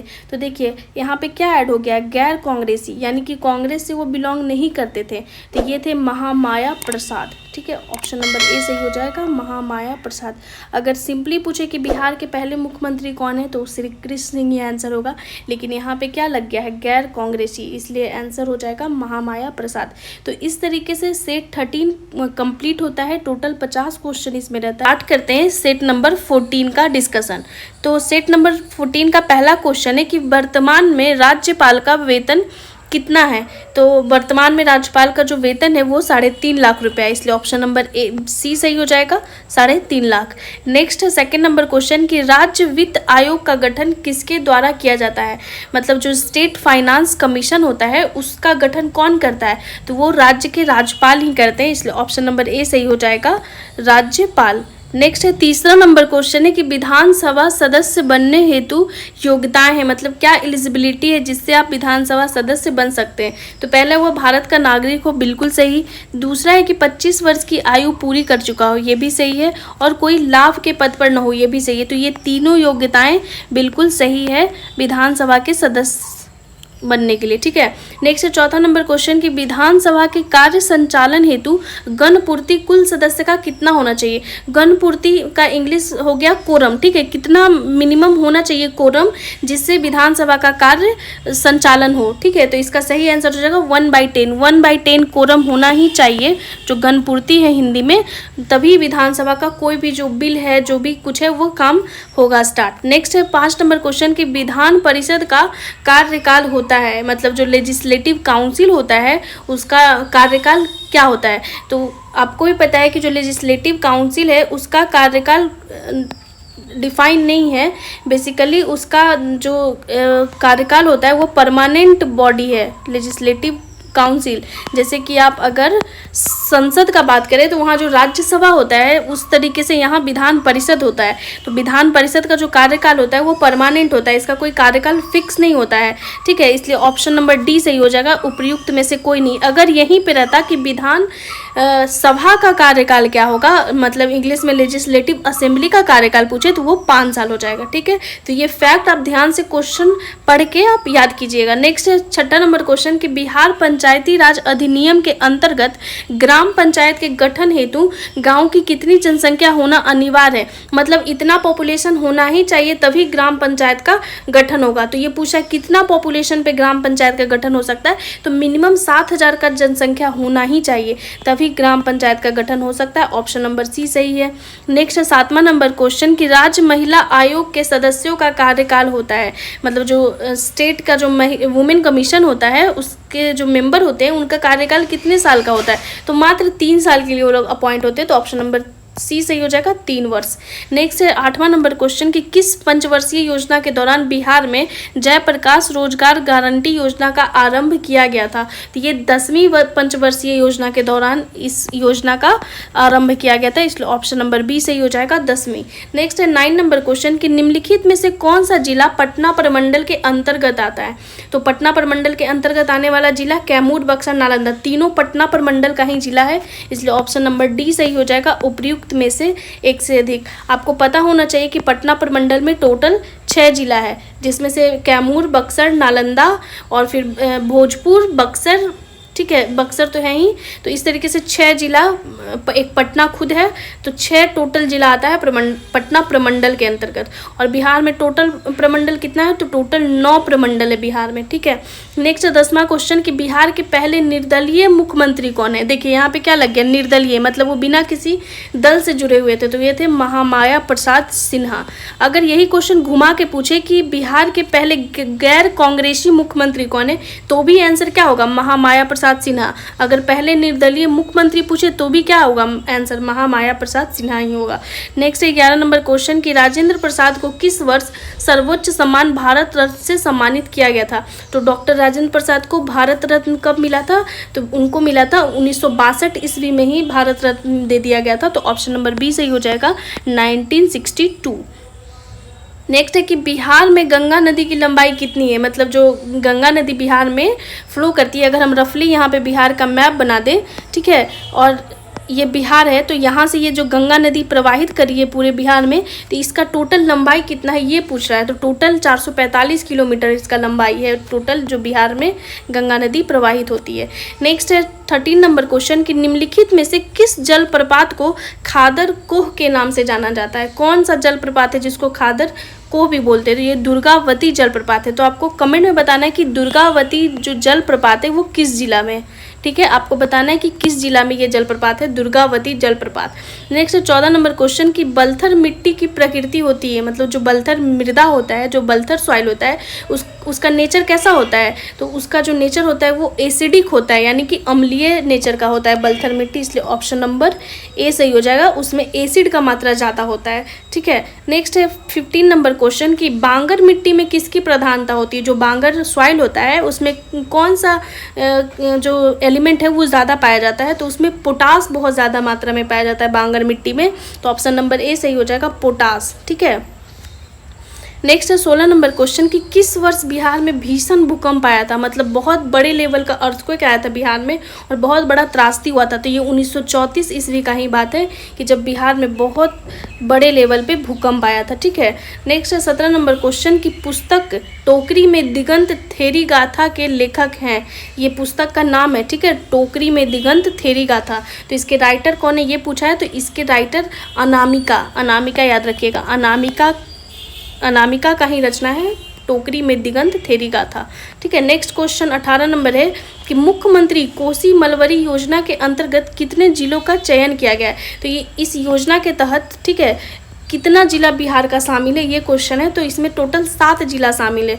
मुख्यमंत्री कोसी मलवरी योजना के अंतर्गत टोटल 7 जिला को सेलेक्ट किया गया है। नेक्स्ट है 19 नंबर क्वेश्चन कि बिहार में चर्म प्रौद्योगिकी संस्थान की स्थापना कहाँ की गई है, मतलब जो लेदर वाला जो इंस्टीट्यूट है वो कहाँ स्थित है, तो ये स्थित है मुजफ्फरपुर में। ऑप्शन नंबर बी सही है, मुजफ्फरपुर। ठीक है, option number B Muzaffarpur. Next है आपका 20 नंबर क्वेश्चन कि मुख्यमंत्री कन्या सुरक्षा योजना के तहत सरकार द्वारा लाभार्थियों को कितनी राशि प्रदान की जाती है। तो बिहार गवर्नमेंट का बहुत ही अच्छा इनिशिएटिव है मुख्यमंत्री कन्या सुरक्षा योजना। इसके तहत जो बिहार गवर्नमेंट है वो राशि देती है टोटल 51,000 रुपया। ठीक है, तो ऑप्शन नंबर सी सही हो जाएगा। 51,000 टोटल रुपया मिलता है मुख्यमंत्री कन्या सुरक्षा योजना के तहत। नेक्स्ट है 21 नंबर क्वेश्चन कि निम्न में से किसे बिहार की राजनीति का संत कहा जाता है। तो ये भी फैक्ट वाला क्वेश्चन और बहुत ही अच्छा क्वेश्चन है। तो बिहार की राजनीति का संत भोला पासवान शास्त्री जी को कहा जाता है, इसलिए ऑप्शन नंबर ए सही हो जाएगा, भोला पासवान शास्त्री। नेक्स्ट है 22 नंबर का क्वेश्चन कि निम्नलिखित में से किस मिट्टी को करैल केवाल मिट्टी के नाम से जाना जाता है। क्वेश्चन इस तरीके से भी घुमा के पूछा है एक बार बीपीएससी कि करैल केवाल क्या है। तो करैल केवाल क्या है, तो यह एक मिट्टी है और इस मिट्टी को और किस नाम से जानते हैं, तो इस मिट्टी को हम लोग पुरानी जलोढ़ मिट्टी के भी नाम से जानते हैं, इसलिए ऑप्शन नंबर ए सही हो जाएगा। पुरानी जलोढ़ मिट्टी को भी करैल केवाल मिट्टी के नाम से जाना जाता है। ठीक है, क्वेश्चन नंबर 23 है कि दिए गए विकल्पों में कौन सी नदी दक्षिण दिशा से गंगा नदी में मिलती है। मतलब अगर यहाँ पे हम बिहार का मैप ड्रॉ करते हैं, ठीक है, अगर ये बिहार है, ठीक है, रफली बिहार है और यहाँ से गंगा नदी जा रही है, तो पूछ रहा है कि दक्षिण से कौन गंगा नदी में मिल रही है, कौन सी नदी।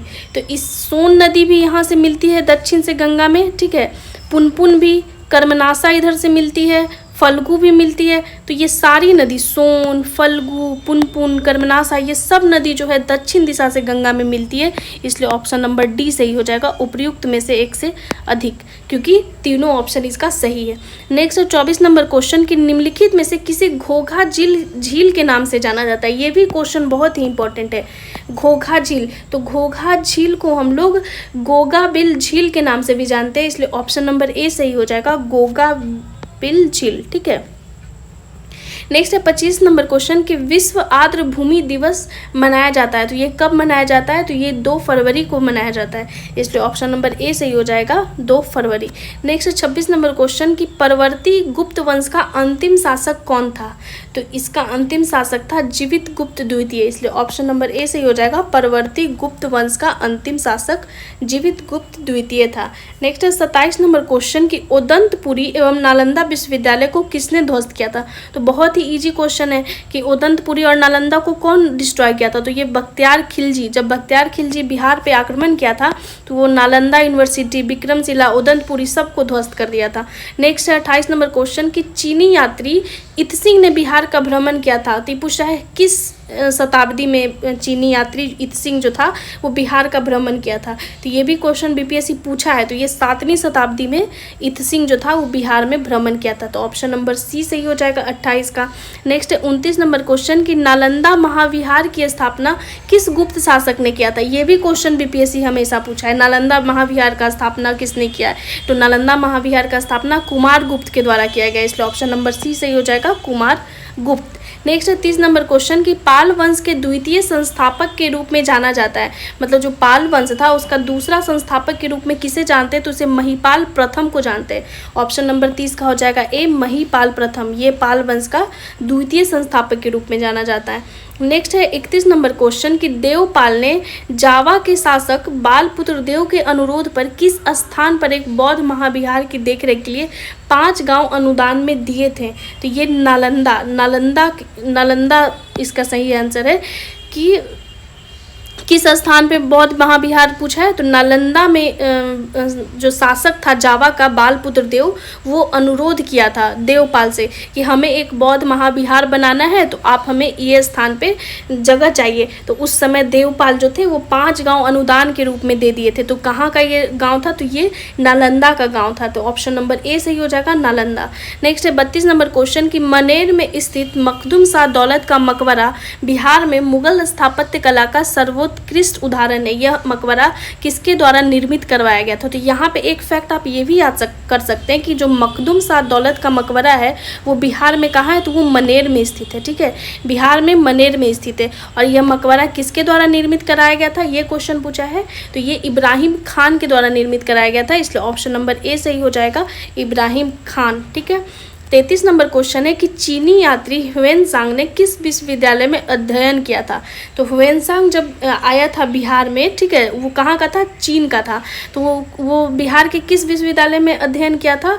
तो वो अध्ययन किया था नालंदा यूनिवर्सिटी में, नालंदा विश्वविद्यालय। ऑप्शन नंबर सी सही हो जाएगा, नालंदा 33 का। 34 नंबर क्वेश्चन है कि कर्नाट वंश का पूर्णतः अंत हुआ था। कर्नाट वंश से भी क्वेश्चन आता ही आता है। तो किस ईस्वी में है जो कर्नाट वंश एकदम कंप्लीटली खत्म हो गया था? तो ये 1378 ईस्वी में खत्म हो गया था। तो ऑप्शन नंबर 34 का सी हो जाएगा, 1378। ठीक है, नेक्स्ट है 35 नंबर क्वेश्चन कि निम्न में से कौन सल्तनत काल में बिहार का प्रांतपति नहीं रहा था? मतलब कौन था जो सल्तनत काल का व्यक्ति जो बिहार का प्रांतपति नहीं रहा था? क्वेश्चन को ध्यान से पढ़ना है कि नहीं रहा था पूछा है। तो मुवारिज खां जो था वो नहीं रहा था, बाकी हातिम खां, सैफुद्दीन एवं तुआन खां ये सब रहा था, इसलिए ऑप्शन नंबर बी सही हो जाएगा 35 का। ठीक है, नेक्स्ट है आपका 36 नंबर क्वेश्चन कि बिहार राज्य का नाम विहार किसने दिया था? मतलब विहार ये कौन बोला था बिहार को? तो ये बोलने वाला था तुर्क लोग। ठीक है, तो 36 नंबर क्वेश्चन का आंसर हो जाएगा तुर्कों ने बिहार राज्य का नाम बिहार दिया था। नेक्स्ट है 37 नंबर क्वेश्चन कि अमर सिंह को अंग्रेजों द्वारा बंदी बनाकर निम्नलिखित में से किस जेल में रखा गया था? तो अमर सिंह किस आंदोलन से रिलेटेड है? तो 1857 के विद्रोह में अमर सिंह का भी रोल बहुत मतलब ज़्यादा सराहनीय रहा है। तो इसका सही आंसर हो जाएगा गोरखपुर जेल में अमर सिंह को अंग्रेज द्वारा बंदी बना के रख दिया गया था। तो 37 नंबर क्वेश्चन का आंसर हो जाएगा ऑप्शन नंबर बी। नेक्स्ट है 38 नंबर क्वेश्चन कि चंपारण एग्रेरियन समिति के सदस्यों में निम्नलिखित में से कौन सम्मिलित थे? मतलब जब चंपारण सत्याग्रह हुआ था 1917 में, तो उस समय चंपारण एग्रेरियन कमेटी बना था। तो उसमें पूछ रहा है कि उसका जो मेंबर था उसमें से कौन कौन था? तो इसमें सब थे, FG सलाई, रामनवमी प्रसाद, ब्रज किशोर प्रसाद। ठीक है, इसलिए 38 का सही आंसर क्या हो जाएगा? ऑप्शन नंबर डी, उपर्युक्त में से एक से अधिक। ये सब लोग मेंबर थे, तीनों जो ऑप्शन है सही है। नेक्स्ट है 39 नंबर क्वेश्चन कि वर्ष 1923 में बिहार में स्थापित स्वराज दल के अध्यक्ष निम्नलिखित में से कौन थे? तो स्वराज दल से क्वेश्चन पूछता है। तो जब स्वराज दल 1923 में बना था तो उस समय अध्यक्ष बनाया गया था नारायण प्रसाद को। तो ऑप्शन नंबर ए सही हो जाएगा, नारायण प्रसाद। ठीक है, 40 नंबर क्वेश्चन है कि इल्तुतमिश ने किसे बिहार प्रांत में दिल्ली सल्तनत के प्रथम प्रतिनिधि के रूप में नियुक्त किया था? तो ये किसको नियुक्त किया था? तो ये मलिक अलाउद्दीन जानी को। ठीक है, या फिर शॉर्ट फॉर्म में मलिक जानी भी लिखा रहता है ऑप्शन में, तो आप याद रखिएगा। ये दिल्ली सल्तनत का प्रथम प्रतिनिधि के रूप में बिहार प्रांत में नियुक्त हुआ था। कौन नियुक्त किया था? तो इल्तुतमिश इसे नियुक्त किया था, मलिक जानी को, या फिर इसका पूरा नाम है मलिक अलाउद्दीन जानी। नेक्स्ट है 41 नंबर क्वेश्चन कि पाटलिपुत्र की शासन व्यवस्था का विस्तृत वर्णन किस विदेशी यात्री के वृत्तांत में मिलता है? ये भी क्वेश्चन बहुत ही अच्छा और पूछा जाता है बहुत अच्छे से। मतलब जो पाटलिपुत्र में जो शासन व्यवस्था था उसका बहुत ही डिटेल वर्णन किया गया है। तो ये कौन विदेशी यात्री ऐसा किया है? तो ये मेघास्थनीज किया है, और अपनी रचना जो इसका रचना था इंडिका में ये बहुत ही अच्छे तरीके से पाटलिपुत्र के शासन व्यवस्था का जिक्र किया है, इसलिए ऑप्शन नंबर सी सही हो जाएगा, मेघास्थनीज के द्वारा। ठीक है, और इसका रचना था इंडिका, एग्जाम में पूछा है। ठीक है, इंडिका किसकी रचना है? नेक्स्ट है 42 नंबर क्वेश्चन कि मगध में प्रथम ब्राह्मण राज्य स्थापित किया था। जो मगध वाला एरिया था उसमें पहली बार मतलब प्रथम ब्राह्मण राज्य किसने स्थापित किया था, ये क्वेश्चन है। तो ये पुष्यमित्र शुंग के द्वारा ऐसा किया गया था, इसलिए ऑप्शन नंबर क्या हो जाएगा? सी हो जाएगा, पुष्यमित्र। ठीक है, नेक्स्ट है 43 नंबर क्वेश्चन कि चंद्रगुप्त मौर्य की पहचान सैंड्रोकोटस के रूप में किसने किया था? ये भी क्वेश्चन एग्जाम में पूछा गया है कि चंद्रगुप्त मौर्य की जो पहचान हुई है वो सैंड्रोकोटस के रूप में हुई है। तो ये कौन इसकी पहचान किया? तो ये सर विलियम जोन्स जो था वो पहचान किया था कि जो सैंड्रोकोटस लिखा हुआ है वो चंद्रगुप्त मौर्य को ही कहा गया है। नेक्स्ट 44 नंबर क्वेश्चन कि मौर्यकालीन शासन व्यवस्था कितने प्रांतीय भागों में विभक्त था? मतलब जो मौर्यन एडमिनिस्ट्रेशन था वो कितने प्रांत में पूरे बिहार को या फिर अपने व्यवस्था को बांट के अपना शासन करता था? तो टोटल 5 प्रांत में उसको बांटा था। ठीक है, तो ऑप्शन नंबर बी सही है, मौर्यकालीन तत्कालीन शासन व्यवस्था 5 प्रांत में विभक्त था। नेक्स्ट 45 नंबर क्वेश्चन कि अशोक ने कलिंग पर कब आक्रमण किया। ये भी क्वेश्चन अशोक से बहुत ही इंपॉर्टेंट है। जो कलिंग युद्ध होता है, जब अशोक जो कलिंग पे युद्ध आक्रमण करता है तो वो कब किया था, ये क्वेश्चन है। तो ये 261 ईसा पूर्व में ही ये आक्रमण हुआ था, इसलिए 261 ईसा पूर्व ऑप्शन नंबर बी सही हो जाएगा 45 का। नेक्स्ट है कि किस जैन संगीति के बाद जैन धर्म दिगंबर एवं श्वेतांबर में विभाजित हो गया था। मतलब कौन नंबर का जैन संगीति था जिसके बाद जैन धर्म 2 वर्ग में विभाजित हो गया था, एक दिगंबर हो गया था और एक श्वेतांबर में विभाजित हो गया था।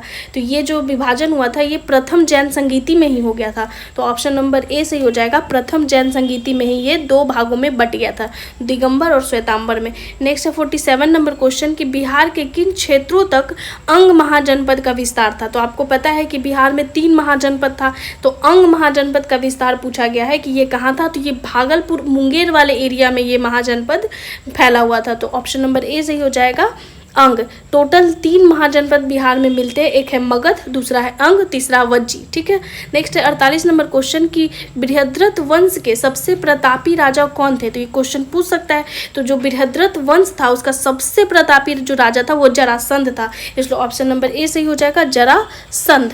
नेक्स्ट क्वेश्चन है 49 नंबर क्वेश्चन कि हर्यक वंश का अंतिम शासक कौन था। जब हर्यक वंश खत्म होता है तो कौन सा वंश आता है, तो हर्यक के बाद आता है शिशुनाग वंश। तो उस समय कौन था हर्यक वंश का सबसे लास्ट शासक, तो वो था नागदशक, और इसी नागदशक को शिशुनाग मार के शिशुनाग वंश का स्थापना कर देता है। तो सबसे लास्ट शासक कौन हो जाएगा, नागदशक हो जाएगा हर्यक वंश का। और जब नागदशक मरता है तो शिशुनाग वंश का स्थापना कर देता है।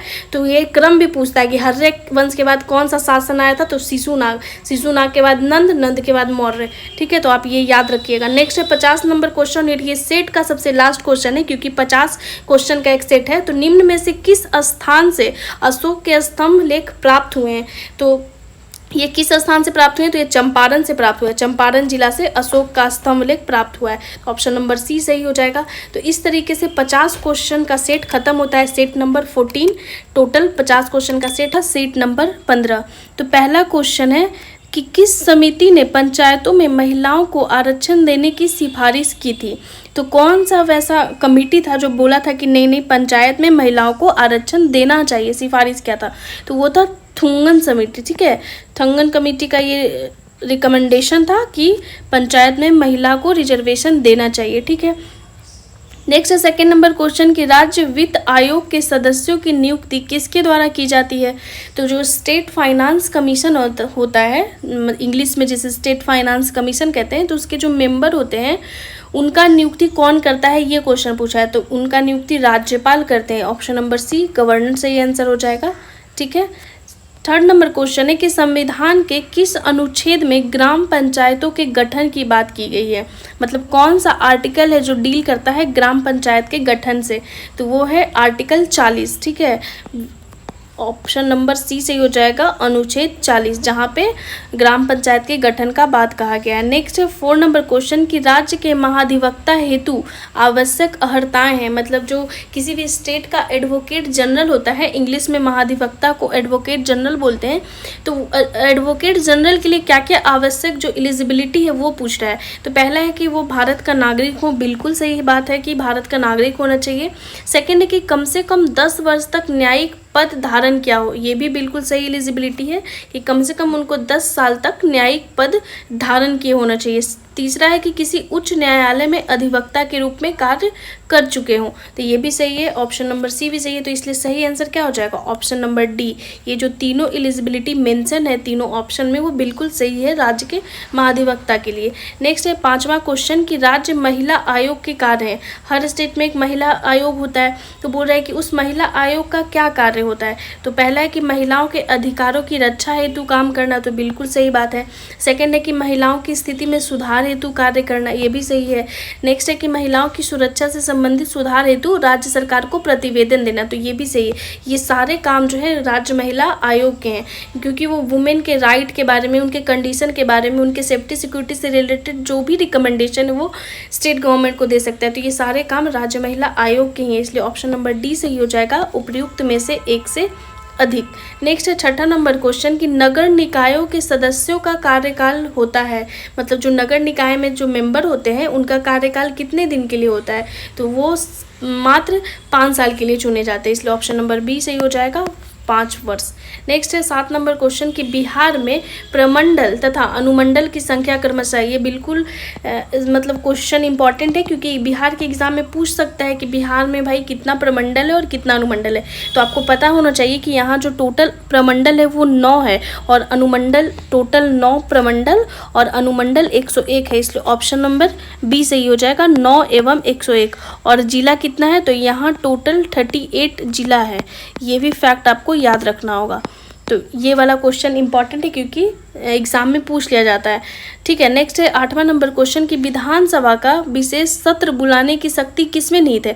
विधानसभा यानी कि लेजिस्लेटिव असेंबली, तो लेजिस्लेटिव असेंबली का जो स्पेशल सेशन होता है उसको बुलाने का पावर किनके पास है, ये पूछा है, तो ये पावर हमेशा राज्य के राज्यपाल के पास होता है, तो ऑप्शन नंबर ए सही हो जाएगा, राज्यपाल, ठीक है।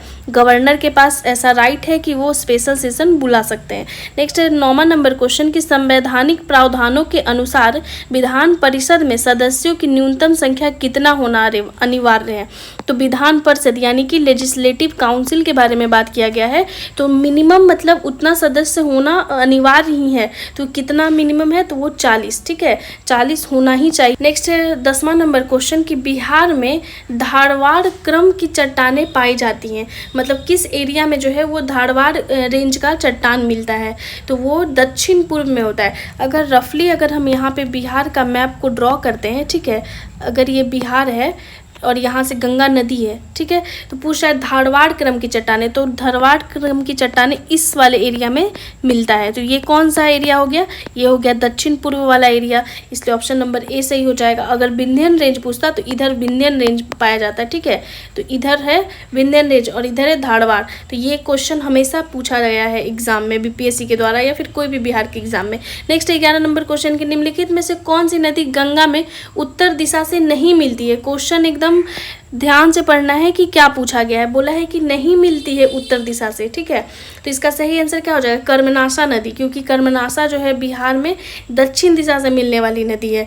अगर बिहार को रफली यहाँ पे फिर से हम लोग ड्रॉ करते हैं, ठीक है, अगर ये बिहार है आपका, ठीक है, यहाँ पे गंगा नदी है, तो जो कर्मनाशा नदी है यहाँ पे गंगा से चौसा के निकट मिल जाती है, ठीक है, तो ये दक्षिण की ओर से मिलने वाली नदी है, इसलिए ऑप्शन नंबर सी सही हो जाएगा। कर्मनाशा जो है उत्तर से नहीं मिलती, बाकी बलान नदी या फिर कमला, बागमती, कोसी, बूढ़ी गंडक, गंडक, ये सारी नदियां उत्तर से गंगा में मिलती है, ठीक है, उत्तर दिशा से। नेक्स्ट है 12 नंबर क्वेश्चन की फल्गु नदी का उद्गम स्थल है।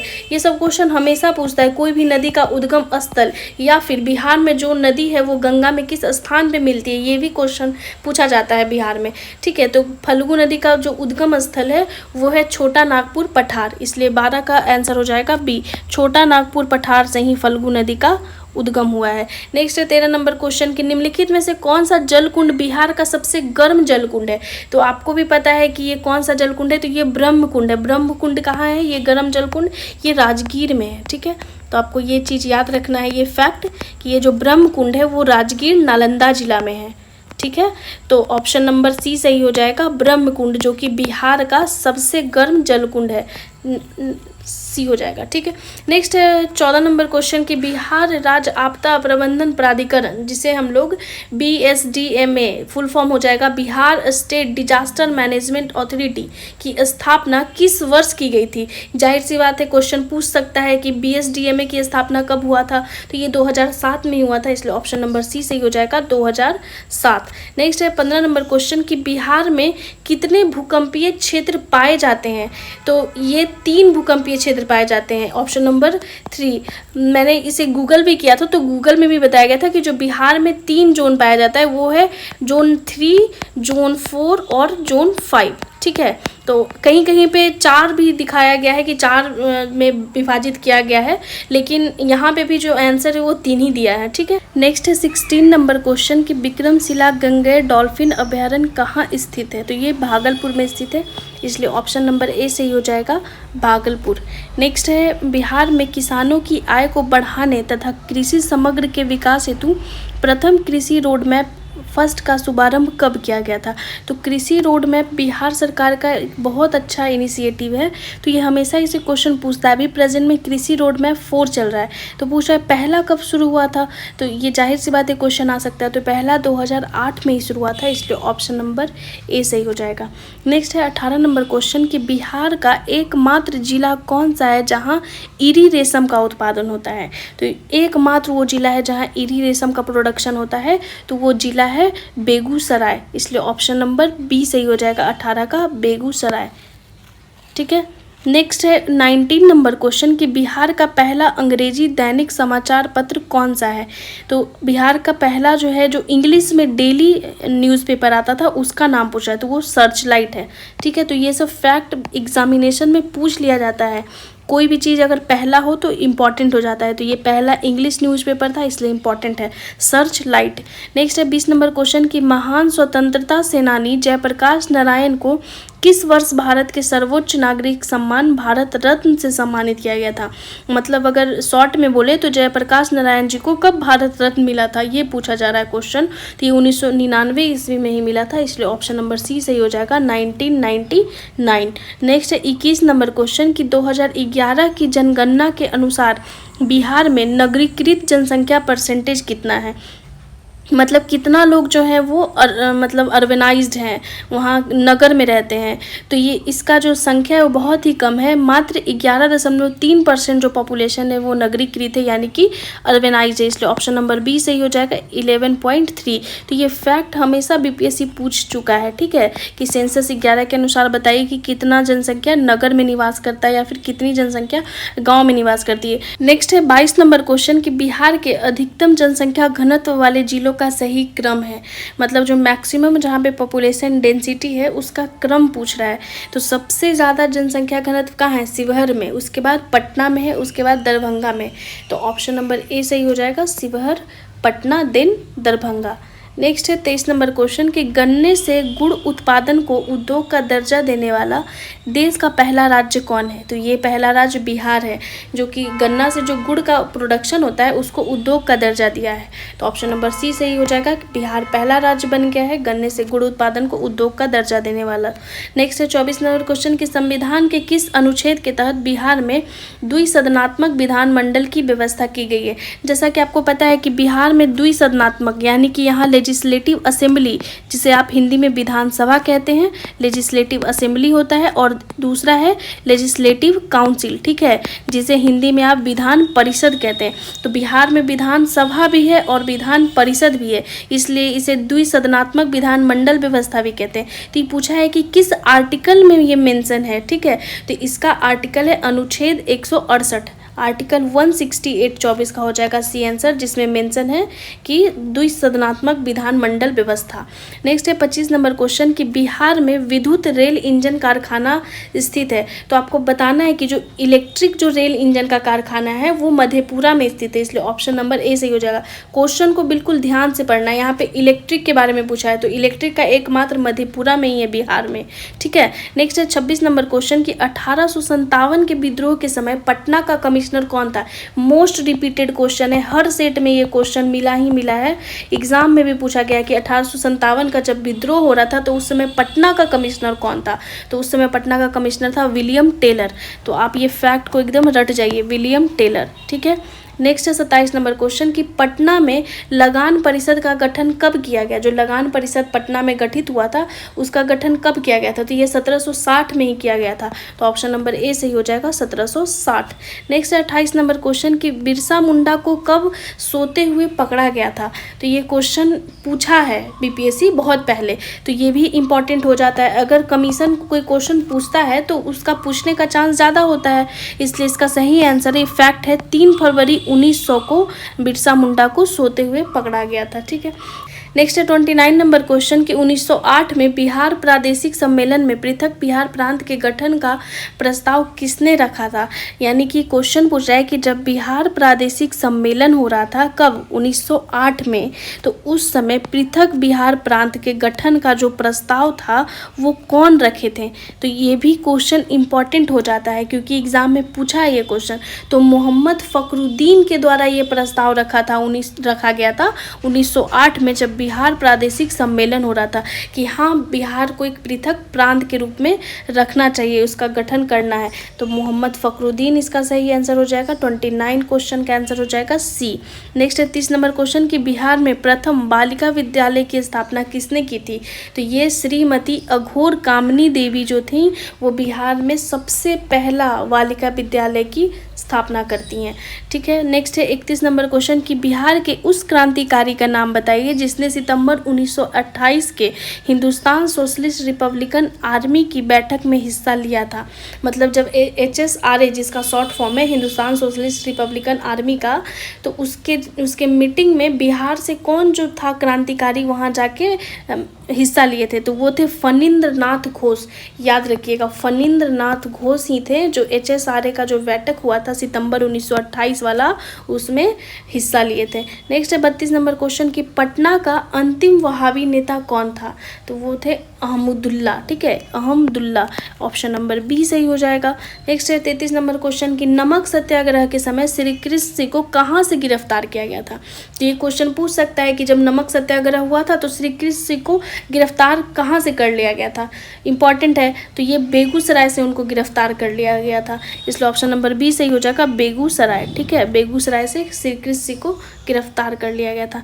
नेक्स्ट 34 नंबर क्वेश्चन कि पटना में अखिल भारतीय महिला सम्मेलन का आयोजन कब किया गया था? मतलब जो ऑल इंडिया वुमेन कॉन्फ्रेंस होता है पैन इंडिया लेवल पे, वो पटना में कब आयोजित हुआ था? तो ये 1929 ईस्वी में आयोजित हुआ था, इसलिए ऑप्शन नंबर ए सही हो जाएगा 34 का 1929। नेक्स्ट है असहयोग आंदोलन के दौरान प्रिंस ऑफ वेल्स का पटना आगमन कब हुआ था? तो जब असहयोग आंदोलन चल रहा था तो उस समय प्रिंस ऑफ वेल्स पटना आए थे। तो पूछा कि पटना कब आए थे? तो वो पटना आए थे 22 दिसंबर 1921 में, इसलिए ऑप्शन नंबर सी सही हो जाएगा, 22 दिसंबर 1921। नेक्स्ट है 36 नंबर क्वेश्चन कि बिहार प्रांतीय प्रोविंशियल किसान सभा के प्रथम अध्यक्ष थे। तो ये जो किसान सभा वाला क्वेश्चन होता है वो इम्पॉर्टेंट होता है, एग्जाम में पूछ ही लेता है। तो जो बिहार प्रांत का जो प्रोविंशियल किसान सभा था उसके जो प्रथम अध्यक्ष बने थे वो स्वामी सहजानंद ही बने थे, इसलिए ऑप्शन नंबर सी सही हो जाएगा, स्वामी सहजानंद। नेक्स्ट है 37 नंबर क्वेश्चन कि बिहार में पहला कांग्रेसी मंत्रिमंडल का गठन कब हुआ था? तो इसका गठन हुआ था 20 जुलाई 1937 ईस्वी को, तो ऑप्शन नंबर सी सही हो जाएगा। ये सब फैक्ट आपको याद रखना है क्योंकि एग्जामिनेशन के लिए ये सब फैक्ट इंपॉर्टेंट है। बिहार में पहला कांग्रेसी मंत्रिमंडल का गठन 20 जुलाई 1937 को हुआ था। नेक्स्ट 38 नंबर क्वेश्चन कि जयप्रकाश नारायण किस आंदोलन से संबंधित थे? तो बहुत ही अच्छा क्वेश्चन है। तो जो जयप्रकाश नारायण थे वो भारत छोड़ो आंदोलन से बहुत ज़्यादा संबंधित थे। वो हजारीबाग जेल से भी भाग गए थे भारत छोड़ो आंदोलन के दौरान, और फिर गुरिल्ला वॉरफेयर किए थे ध्रुव दल का निर्माण करके। ठीक है, तो आज़ाद दस्ता उसी समय फेमस हुआ था। तो ये सब जो फैक्ट है वो बहुत ही इंपॉर्टेंट है, एग्जाम में इसी से पूछ लेता है। बीपीएससी एक बार पूछा है कि जयप्रकाश नारायण किस जेल से भागे थे भारत छोड़ो आंदोलन के दौरान, तो वो हजारीबाग जेल से भाग गए थे। नेक्स्ट है 39 नंबर क्वेश्चन कि किस सिख गुरु ने सर्वप्रथम बिहार का भ्रमण किया था? मतलब कौन सिख गुरु थे जो सबसे पहले बिहार का भ्रमण किए थे? तो वो गुरु नानक देव थे, ऑप्शन नंबर बी सही हो जाएगा, Guru Nanak Dev. Next 40 number question कि नालंदा विश्वविद्यालय में किस विदेशी यात्री ने अध्ययन नहीं किया था? क्वेश्चन को ध्यान से पढ़ना है, इसमें पूछा है कि कौन जो था वो नालंदा यूनिवर्सिटी में नहीं पढ़ा है, तो वो है इब्न बतूता।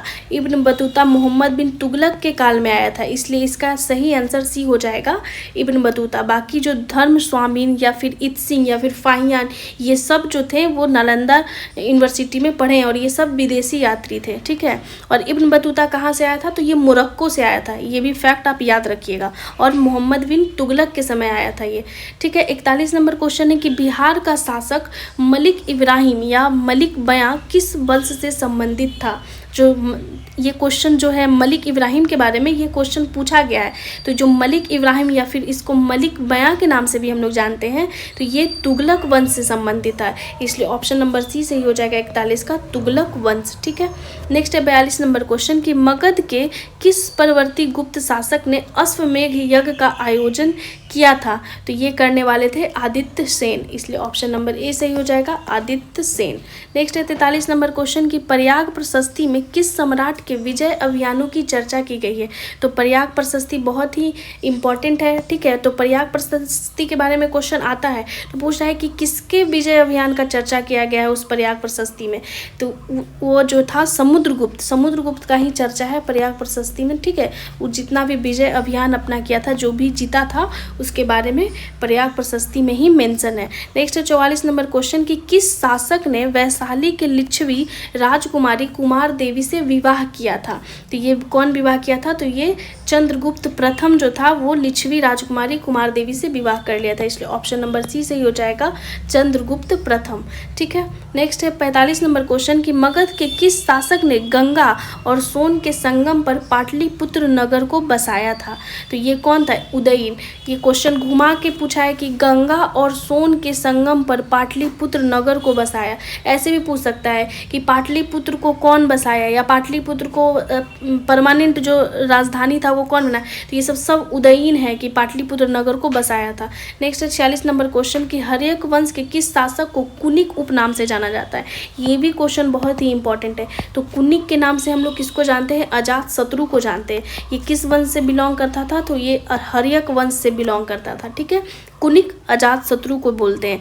नेक्स्ट है 47 नंबर क्वेश्चन कि बिहार से प्राप्त होने वाले अशोक के स्तंभ लेख नहीं है, मतलब ये चारों में कौन जो है वो स्तंभ लेख नहीं है? क्वेश्चन को ध्यान से पढ़ना है। तो लौरिया अरेराज ये है, लौरिया नंदनगढ़ ये भी है, रामपुरवा भी, ये तीनों स्तंभ लेख है, बट रुमनदेई जो है वो नहीं है, ठीक है, बिहार से प्राप्त होने वाला, इसलिए ऑप्शन नंबर सी सही हो जाएगा, ये बिहार से नहीं मिला है। नेक्स्ट है 48 नंबर क्वेश्चन कि मगध के किस शासक को बौद्ध ग्रंथों में उग्रसेन अर्थात प्रचंड सेना का स्वामी कहा गया है? ये भी इंपॉर्टेंट है कि कौन मगध का वो शासक था जिसको उपाधि मिला था कि प्रचंड सेना का स्वामी है, या फिर बौद्ध ग्रंथ में उसको उग्रसेन बोला गया है? तो ये बोला गया था महापद्मनंद को, ऑप्शन नंबर बी सही हो जाएगा, महापद्मनंद को ही उग्रसेन अर्थात प्रचंड सेना का स्वामी बौद्ध ग्रंथ में मेंशन किया गया है। मगध का ये शासक था, ठीक है। नेक्स्ट 49 नंबर क्वेश्चन कि पटना में स्थित गोलघर का निर्माण किस गवर्नर जनरल के काल में हुआ था? ये भी क्वेश्चन बीपीएससी पूछ चुका है। तो पटना में जो गोलघर का निर्माण हुआ था वो किसके शासन काल में हुआ था? तो लॉर्ड कॉर्नवालिस के शासन काल में हुआ था, ठीक है। तो लॉर्ड कॉर्नवालिस उस समय गवर्नर जनरल था। तो ये क्वेश्चन इंपॉर्टेंट है कि किस गवर्नर जनरल के शासन काल में गोलघर का निर्माण होता है? तो लॉर्ड कॉर्नवालिस। नेक्स्ट क्वेश्चन है 50वां नंबर, तिरहुत के वैनवार वंश के किस शासक की छत्र छाया में प्रसिद्ध कवि विद्यापति ने अपने काव्य की रचना की थी? तो इस सेट का सबसे लास्ट क्वेश्चन है, तो इसका सही आंसर होगा शिव सिंह, ठीक है। तो शिव सिंह के छत्र छाया में ही जो विद्यापति थे वो अपने काव्य की रचना किए थे। और ये जो शिव सिंह थे वो किस वंश के थे? तो तिरहुत के वैनवार वंश के थे। ये भी याद रखना, ये फैक्ट यहाँ पे, ठीक है। तो तिरहुत के वैनवार वंश के शिव सिंह की छत्रछाया में ही प्रसिद्ध कवि जो विद्यापति थे अपने काव्य की रचना किए थे। तो इस तरीके से इस सेट का 15वां जो सेट है उसका 50वां क्वेश्चन कंप्लीट होता है। तो एक सेट में टोटल 85 क्वेश्चन है, ठीक है। तो नेक्स्ट वीडियो में हम लोग आगे का सीरीज डिस्कस करेंगे। तो अगर आपको ये सीरीज अच्छा लगता है तो ज़्यादा से ज़्यादा लाइक कीजिए।